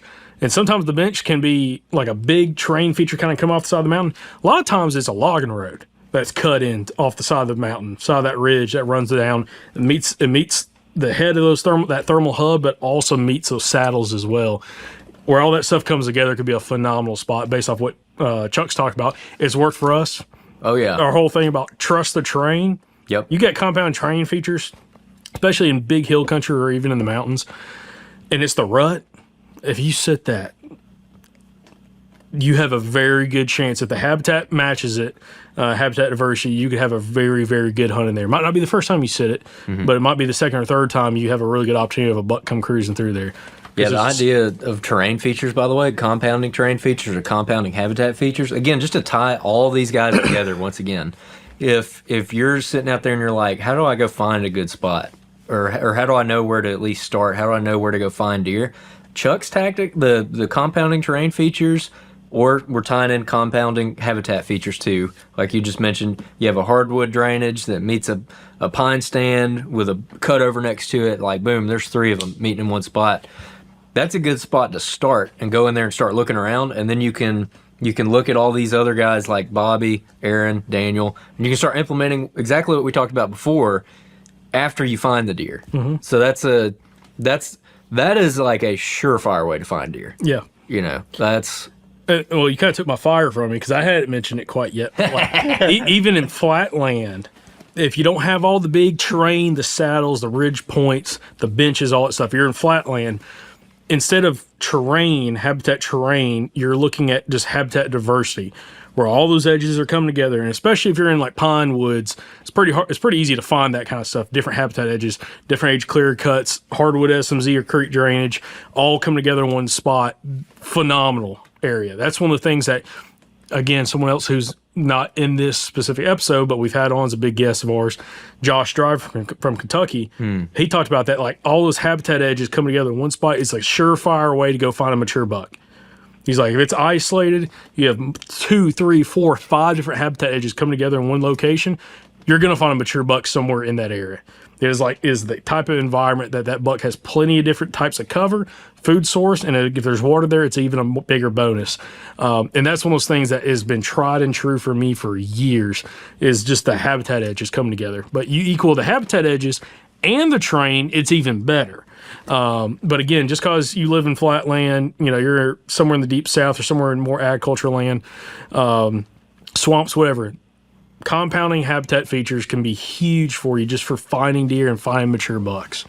Thomas, you got anything on that? Because it's kind of interesting because you hunt Alabama, rolling hill, pine country, but you also hunt Arkansas, which is flat land, kind of swampy stuff. Yeah, I mean, the terrain features, really, especially in Arkansas, we don't hunt terrain features as habitat edges, which up there, you really just have CRP fields, river bottoms, ag. So wherever there's a lot of those points connecting, like where I shot that first buck, there was a pond. So there's a bunch of different ones. And a lot of times I go into these places and I'll see deer or I'll shoot a deer. And then I'm like, I look at the maps and I'm like, oh, that's why they're there. It's not like I'm planning it. It's just I want to go there, and then I'll look back and I'm like, that makes sense. Same thing with that buck I shot in Alabama, the second buck. Went in there, had a gut feeling. Didn't really look at the terrain, but you have a SMZ, drainage, a bench, clear cut, and he was just working that bench. And pines, like a bunch of different stuff all coming together right there. So looking back at some places, it really hits home, but I got to actually look at it before I go out there sometimes. It's one of those things that I think you can almost have paralysis by analysis, where you overthink stuff so much that you get in there and it's like a little overwhelming before. That's where, like, to me, the value just finding those quick habitat edges, those quick terrain features that all come together, and just go walk it and use what Aaron Warburton talked about earlier. Again, really paying attention to the details when you're in there, picking your stand, picking your trees, your access, your wind, all that stuff in consideration. That combination with these compounding habitat and terrain features is the perfect lineup. And then also use Bobby Worthington talking about these long range, short range, one-sided, two-sided funnels, hard, soft funnels, all that kind of stuff mixed in with this too. They all work together perfectly. And then same thing with Daniel Williams. Put Daniel Williams in there, you put cameras in there. There are certain days these bucks are daylight. You put all 4 of those guys together. That's the perfect combination. Dude, fires me up. Hey, another thing each one of these guys have talked about, this brings us to our final clip, is make sure you got the wind right, mapping your wind out. Mapping your wind, that just means finding spots. Like when you find a spot, hey, does the wind swirl like crazy right here? Does it swirl only when it's like real gusty winds? Does it swirl when it's even a real light wind? Things like that. Which brings us into Tom Brownlee. Scent. Scent control. Tom Brownlee is a nationally renowned canine instructor. He's worked with bomb dogs and drug dogs and all kinds of things, and he professionally has studied scent and how scent moves across the landscape and how scent deteriorates in the environment. And teaches a course at a university on a canine, like a dog's scent capabilities, and what you should know about that, because in the episode, which talk about a little bit in the clip, a white-tailed deer, come to find out, has a much better nose than any dog breed that's out there. Okay. Yep. Which kind of comes into this conversation, talking about scent control, and scent dispersion, how your scent disperses in the environment. So let's roll a clip with Mr. Tom Brownlee. We can get on the masking sense now if you want. Yeah, absolutely. No, I think this is one of the deep, dark rabbit holes right here. Okay. First thing, again, is the kinetic molecular theory. Bonding takes place at the atomic and not the molecular level. If you have somebody marketing something that says it'll bond with the molecules and cover them up, you need to ask some questions, because theoretically that's not possible. And I made the point of this in the presentation. I'll do it again. That said, a lot of guys have used various and sundry products on the market and seen things happen that shouldn't have. You know, we've seen it. Damn, that works. It's not supposed to, but it does. It doesn't happen all the time, but we've all seen instances. So what I tell guys, if you're using a given product and you're thinking it's working for you, keep using it. You know, you got nothing to lose, basically. If you're right and I'm wrong, you're ahead.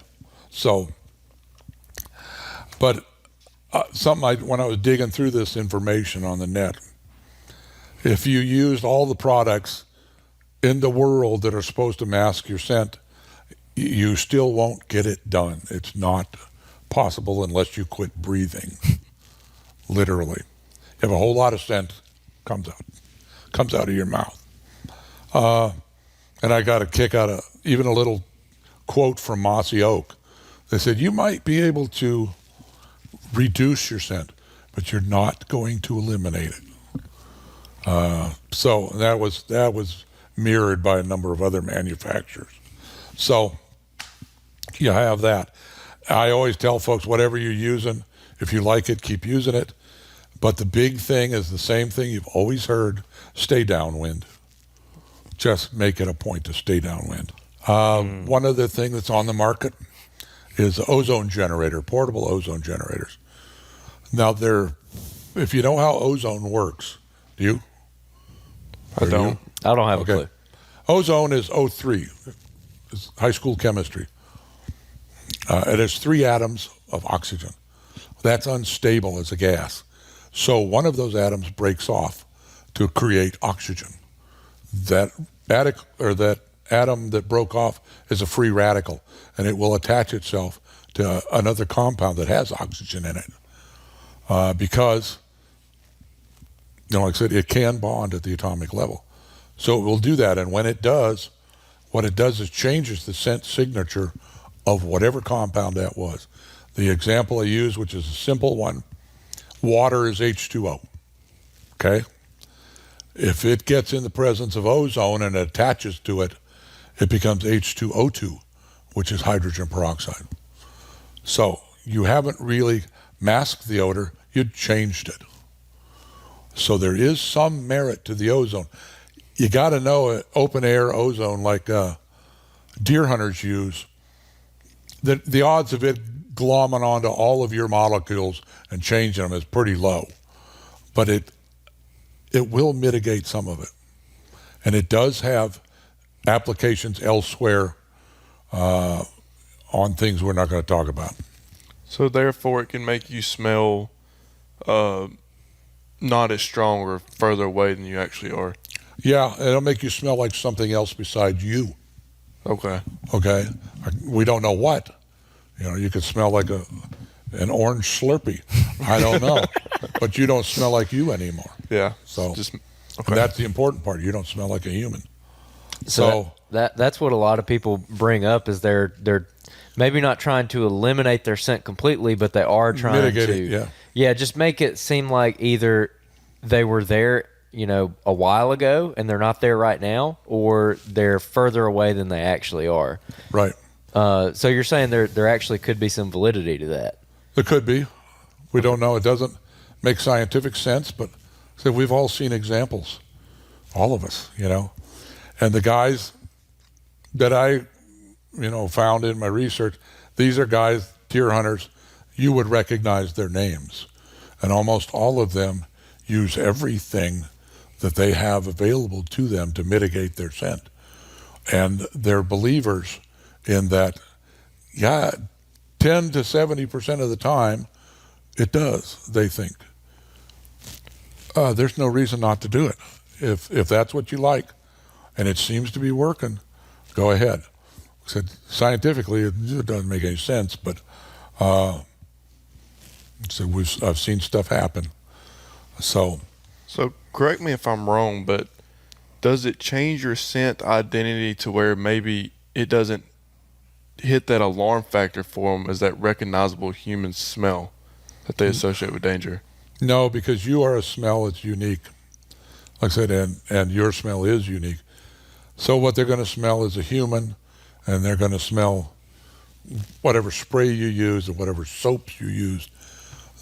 They smell all of these things because these molecules haven't bonded. However, you got to know if you're throwing enough at them that maybe it will ameliorate the human part of that scent. We don't know, and it has not been proven. So you go with what you know is what I can tell you.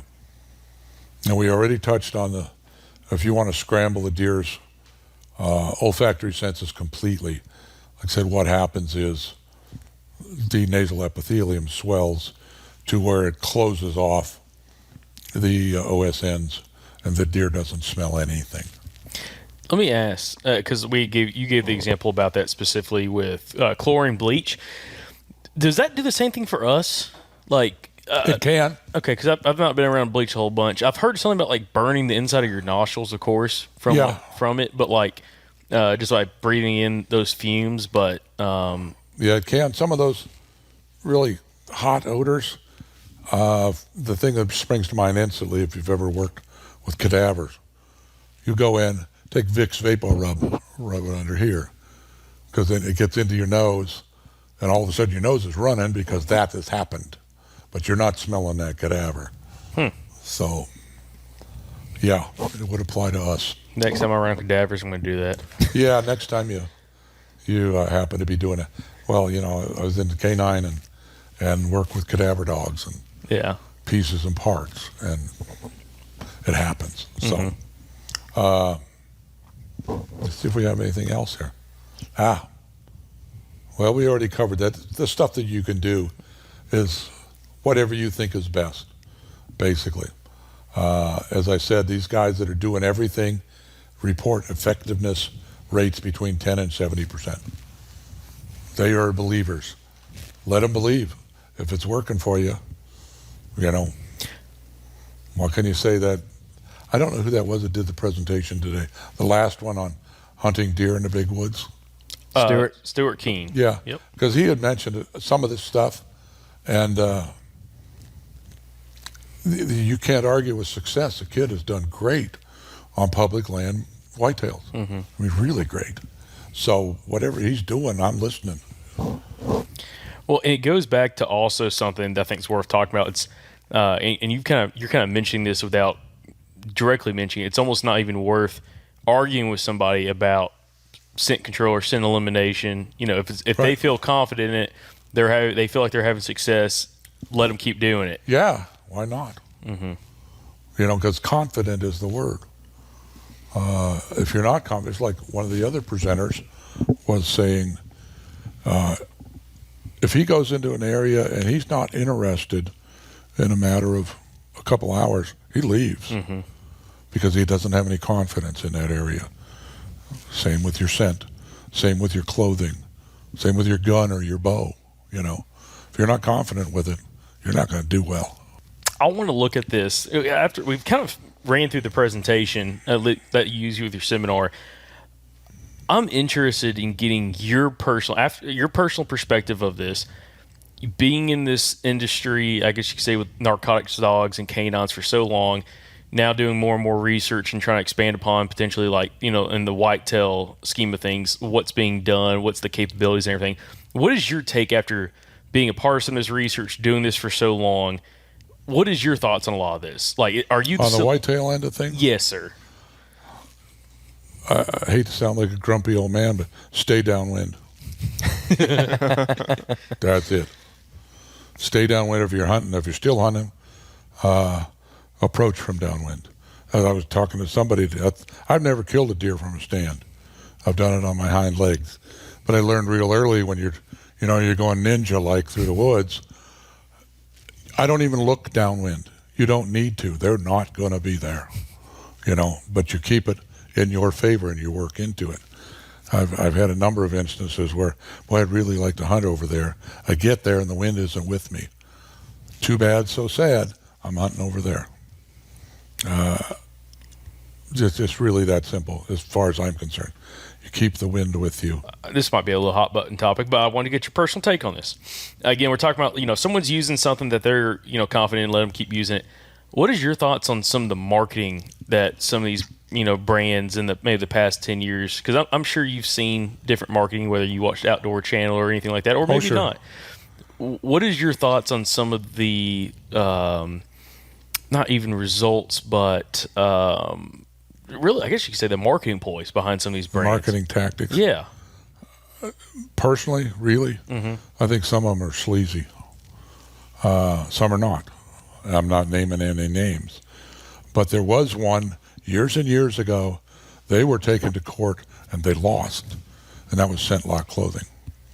And when that stuff came out, we in Canine, we jumped on that. That's supposed to just cover everything. So we put dope in a jacket, tied it all up, put it in a building, have a dog search it. He went through it like it's not there. Okay, I'm not a believer, so. And it found out nobody else was a believer either. But past that, there's a whole lot on the market that, I'm not too crazy about it. Like, I'll just stay downwind. Smell like hell, but I'll stay downwind. That is all. Well, this is part of the reason why I want to have this conversation, is kind of educate just the general public as well. It's one of those things, don't believe everything you hear. Some people might not agree with our conversation here for whatever reason, but when it comes to marketing, if you feel confident using it, do it. Yeah. But again, also, when you start looking at the science, like you mentioned earlier, like when it comes to the science, none of it really necessarily makes sense, correct? Most of it doesn't make sense. But I will say again, we've all seen instances where it appears to have worked, including myself, the big skeptic. So you can't poo-poo it completely. It's like you said, it's what you're confident in. Has there been any testing? I want to kind of get back to ozone. Has there been any testing with canines in ozone when it comes to like changing those odors, or it makes it harder for a canine? Yes, there has, and it's not going to be something we discuss on the net. Okay, gotcha. Okay. I'll just put it this way: the narcotics people, it's not a concern. They're not motivated enough to go to that trouble. But yeah, there's been testing done by governmental agencies you would recognize, and we're not going to put it out there. Yeah. Also, do you know of any health implications of ozone when it comes to humans? I don't know, but I've heard it's not good for you. That's what I've heard too. An open air thing like an ozone generator, when you're in your deer stand, I don't think that's going to hurt you. But if you lock yourself in a room with it, with a real ozone generator, you could be in big trouble. I bring that up because I told the story last night because of this conversation brought up, because I knew we were going to get you on the podcast. I had used something like that in the past in a pop-up blind. This is probably 10 years ago. Facing into the pop-up blind, had some windows open, but trying to, see if it would help with us in the situation we were hunting. and probably within about 20 minutes started just getting this massive headache. And I ended up turning it off because I'm like, first off, it wasn't comfortable being in the blind with it on, but also I'm like, that doesn't seem like it's going to be something healthy, just in a closed setting where there's not great ventilation specifically. And that should logically be one of your first symptoms of this isn't going well. It's a headache. So, yeah. That being said, though, if you're going to use one in a pop-up blind, that's using it the right way, pointed inside. So it's worked on the molecules that it can get inside before they get outside. So that part was right, but yeah, getting a headache from it's not right. Yeah. And so also to kind of reiterate on part of this conversation, most of the scent that's coming off of you is, again, it's coming out of your breath, off your body if you're sweating, stuff like that. How much of a factor is clothing for, again, putting scent out there in the environment? Depends on what it's been exposed to. It's still the overwhelming part of the whole signature is going to be your human scent, unless you've really doused the clothing in something horrible or exposed it to a lot of smoke or whatever. But clothing. There's been studies done for canine on transfer scent from clothing. If it comes out stinky, you put it on the ground. How long until it's no longer stinky? But that doesn't matter because you're wearing it. But the scents, the soaps, the detergents and stuff you use on it, not that big a deal. I wanted to ask about something that we had a conversation about on the ride over here. You were talking about how it used to be just the gospel that your scent molecules, I might not quite have this right, but I'm in the ballpark.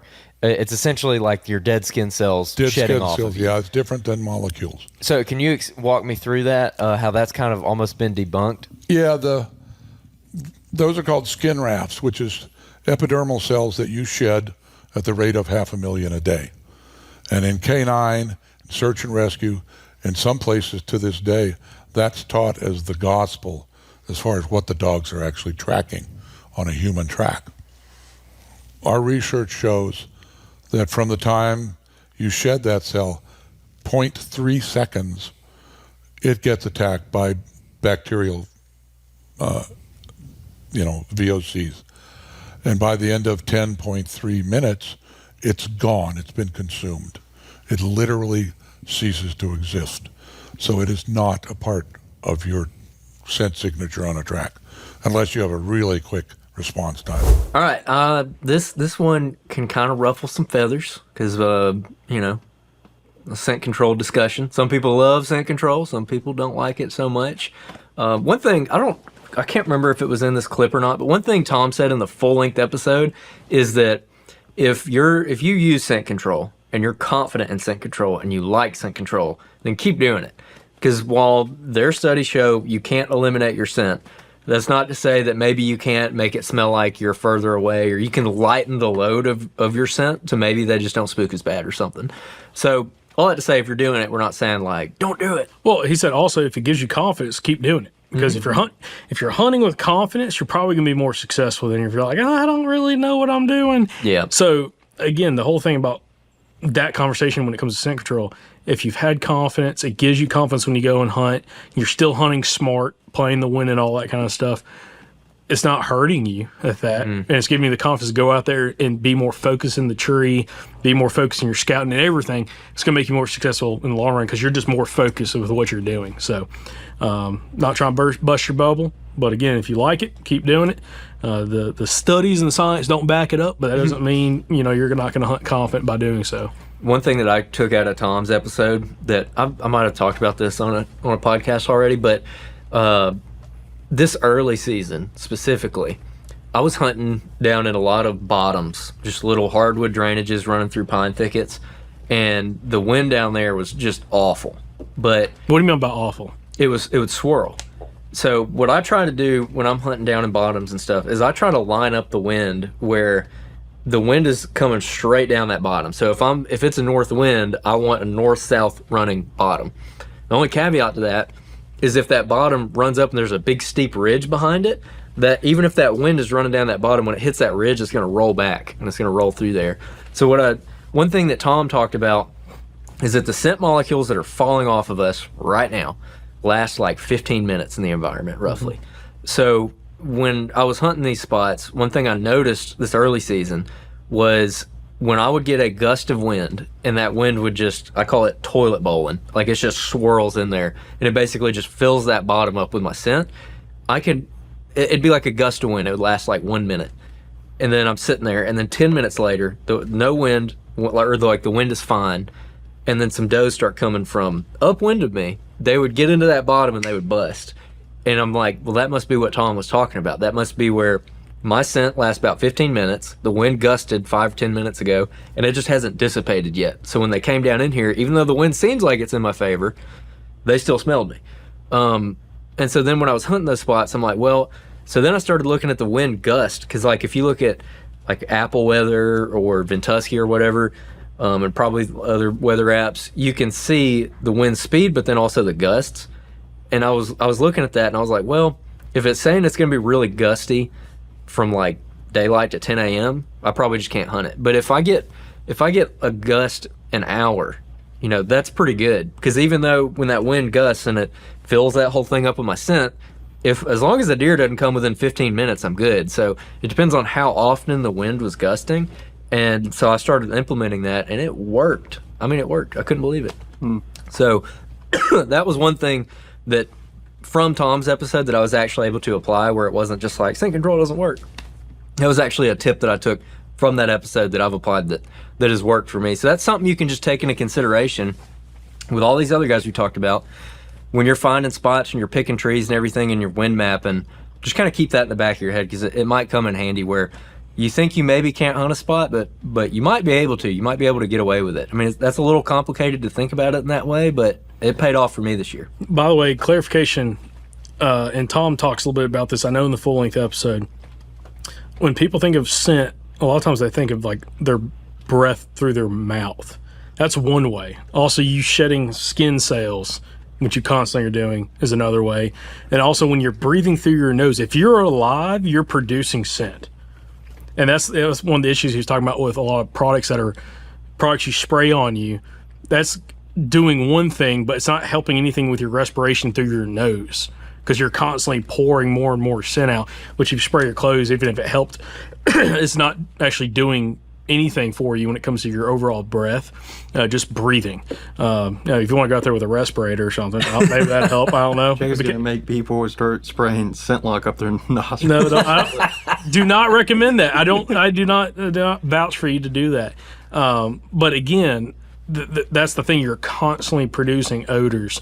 So it's just one of those things that if that wind is swirling, it does make it very hard to hunt those spots. That's why a lot of people talk about, when it comes to thermals, the common thing, you hunt high in the mornings, low in the evenings, rising thermal, falling thermal. Well, also about this, and Tom talks about in the full-length episode, how fast your scent molecules move, both with thermals, falling thermals at a certain degree angle, but also with wind velocity, which is really interesting. If you want to nerd out, you can either go listen to episode 315 or the episode from last summer. I'll link it. Okay, link down in the show notes or description below. But it's really interesting data.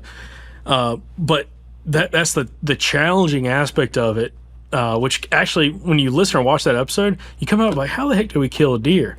Well, the thing is, if you're playing the wind right and you're hunting in a smart way, where that wind is your scent's truly going quite a bit downwind, you don't have like a big ridge line right next to you that could be editing 100 yards from you that's kind of filling up an area that you don't think your scent's pulling into.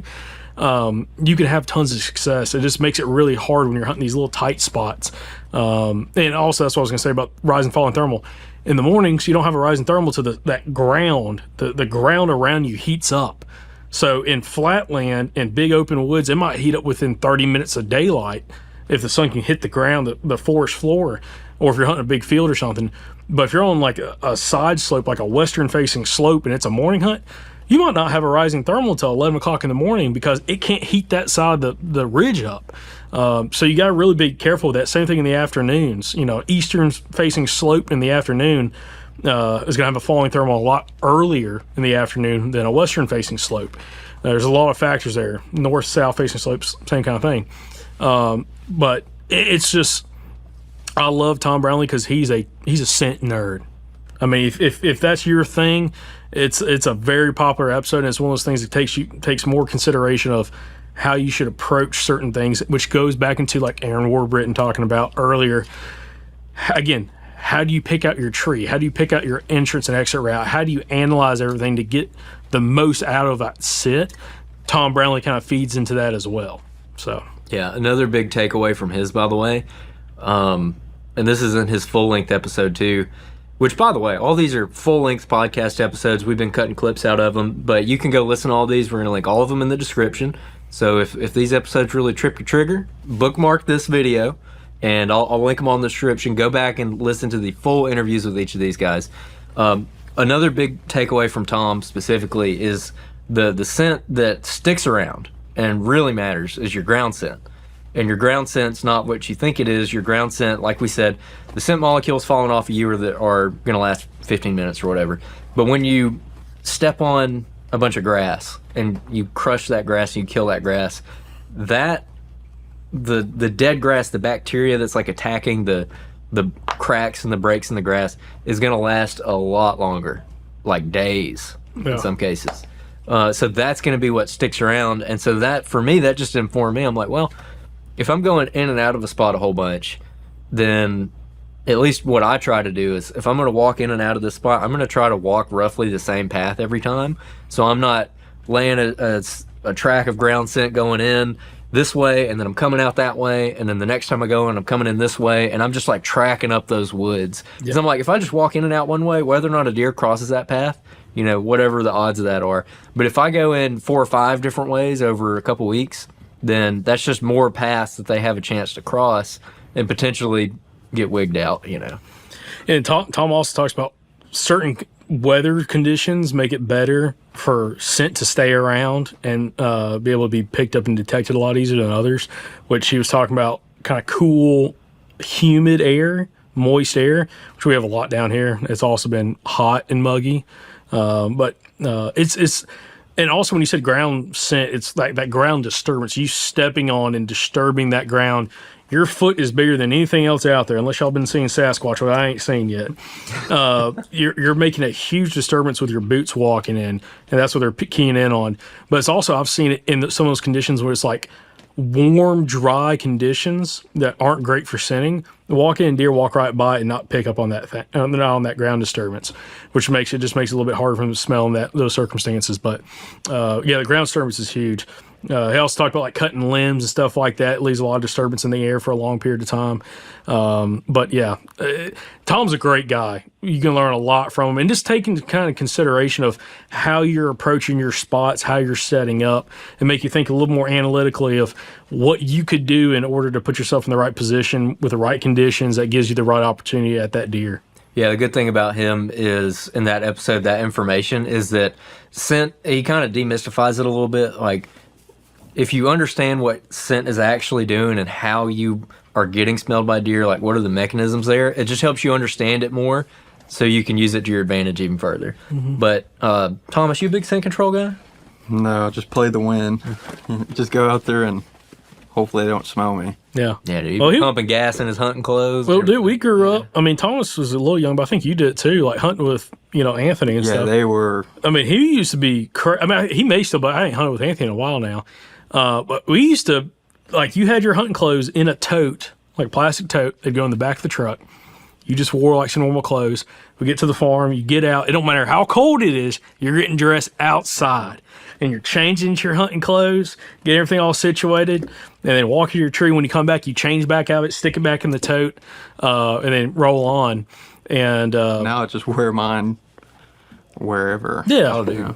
I was wearing my Walmart or my hunting clothes at Walmart the other day. Like, I don't care. Sacrilegious right there. Can't believe it. That shirt, you're probably going to hunt in that shirt this weekend, and here you are in the studio wearing it. I hope it's cold enough I can wear it this weekend. Crap. Yeah, it's a warm shirt. Yeah. I mean, it's one of those things, not worrying, this is my personal take. When I stopped worrying about scent control and sprays and all that kind of stuff and just started focusing more on the wind, it made it maybe not less stressful, but it was a couple less things to worry about. And we've interviewed some phenomenal hunters that are very much pro scent management, maybe is a better way to put it, instead of scent control, 'cause you can't truly control it. And that's fine. That's awesome. If you want to do that, that is fantastic. It's just one less thing I'm trying to worry about. I'm just more worried about the wind in that spot when I'm getting in there, and how I can try to set up where that deer is going to come by me without him smelling me with the wind swirling. And yeah, just it is a deep, dark rabbit hole. But also, I'll tell you one other thing. Back when we used to, like, again, hunt farm stuff with Anthony, we were using sprays. One thing I hated about spray, dude, you know, spray your clothes down and all that kind of stuff, soak it down. You're walking in with wet or damp clothes, and if it's cold, dude, no. and especially you don't have like great clothing anyways, it's not like either super breathable or whatever, you're already wetting yourself down before going hunting. Like, you're damping your, dude. And they would make me spray like Your my face, your neck, dude. You be freezing, dude. I was like, "What are we doing?" Dude, and we're in a box blind. Dude, I mean, yeah. I mean, it's just, anyways, that was one thing I always hated about, because I'm like, I get it. We're spraying down, spraying our boots, stuff like that. Now I'm like, my whole body's damp. I got to walk to the tree, then I got to sit out here for 4 hours, and it's 35 degrees. I'm about to freeze. Dude. I'm trying to stay dry, trying to stay warm. Did But you do anyway. any of that growing up? A little bit. Like, my dad, he was very, like, he would go to Walmart or whatever, or Academy or Bass Pro, and he'd buy some scent spray, and he would spray it on before we went hunt. But I mean, nothing serious. He'd be like, good to go. Funny story, real quick. I'll tell this part of the podcast. So, a lot of my hunting clothes, because I'm the oldest of 4, Tom's the youngest. All my hunting clothes, and everything were all hand-me-downs from our I can't talk, our uncles. So, like, dude, it was all mismatched stuff from like the 80s I was hunting with, and they would give me old bottles of scent spray, scent killers. I don't know. Anyways, I ain't trying to get sued here. Anyway, some scent spray, okay? I was about to say, you name drop it? Some scent spray, and dude, I'd have it, and dude, I had this the house that we grew up in when I really started hunting. Had my own bedroom and had like a big wardrobe that I kept all my hunting clothes hung up in. Well, dude, throughout the year, I get that scent spray and they just give it to me, okay? And I just spray those clothes and just leave them in that wardrobe. I'd spray them, leave them in that wardrobe. Dude, it come to hunting season, I spray down with them. I go hunt with like Anthony. He'd be like, "What is that on you, dude?"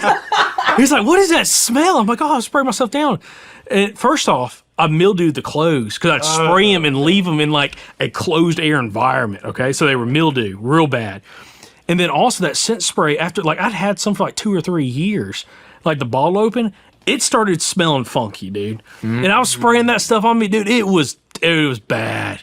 Dude, him and Angie both, my aunt, both like called me out. I'm like, you know, I'm like 11 years old or something like that. And they're like, It's just stinking. they'd come pick me up and then we go hunt. And dude, they're like, what is on you? Like, they're like, is that BO? I'm like, no, it's well, I sprayed on my Or clothes. 11-year-old Jake gave him a complex for the rest of his life. Dude, I'm telling you. That's hilarious. But yeah, that's what I would do, and it was bad. I would not recommend that. Yeah. So anyway, but yeah.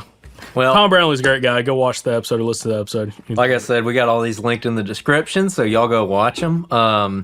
Last night, we had some buffalo squirrel dip that was just silly. It was Legendary. so good. Thomas? It was good. That's on your channel, right? Yeah, it's on the Hunt Kitchen, Instagram, Facebook, TikTok, and YouTube. But one thing I was gonna say is we're gonna have to go squirrel hunt again because I'm out. We're out of squirrels? We're out of squirrels. Dude, hey, we went in September to one of my deer spots, and let's just say we made the woods a little quieter this deer season. We took care of them squirrels, boy. So, yeah, hopefully when we're in there, we won't have as many squirrels messing with us. Yeah, there now. shouldn't be. Yeah, dude, we're gonna go squirrel hunt. But yeah, Hunt Kitchen, cooking up all kinds of stuff. What else you cooked lately? We're gonna do deer heart fajitas. Oh yeah. We already made it. Go on Sunday, but I always just like to think about it like a couple days in advance. Hey. I don't really prep it out. He also, when we hunted a couple days ago, he's about had a coyote to cook on the, on the show. I almost shot a coyote. And I was like, I could definitely make some coyote backstrap or something. Dude. Me and Jacob ate a bobcat one time. Dude, good. every bobcat I see, if it's legal, I'm killing it, dude. Delicious. Not to go on any further, but I had a lady message me. She's like, you killed my house cats? no, she is like the head chef of some, I don't know what state it is, but they do wild game recipes like throughout the week, and people come and eat. And she sent me like a list of different recipes she's made, and some of them were like smoked raccoon, Oh, yeah. bobcat pasta, stuff like So bobcat, yeah. all kinds I of like this different woman. things. And I was like, okay. And she's gonna send me some of the recipes. Hey, haters out there can hate about the bobcat thing. I'm telling you right now. Listen, it comes down to it. Your house cat ain't safe for me, dude. If it tastes anything like bobcat, bro, I'm telling you that bobcat's so good, dude. I'm just listen. Tom's got a couple house cats. He better watch out. Gosh. I mean, he doubled down on it.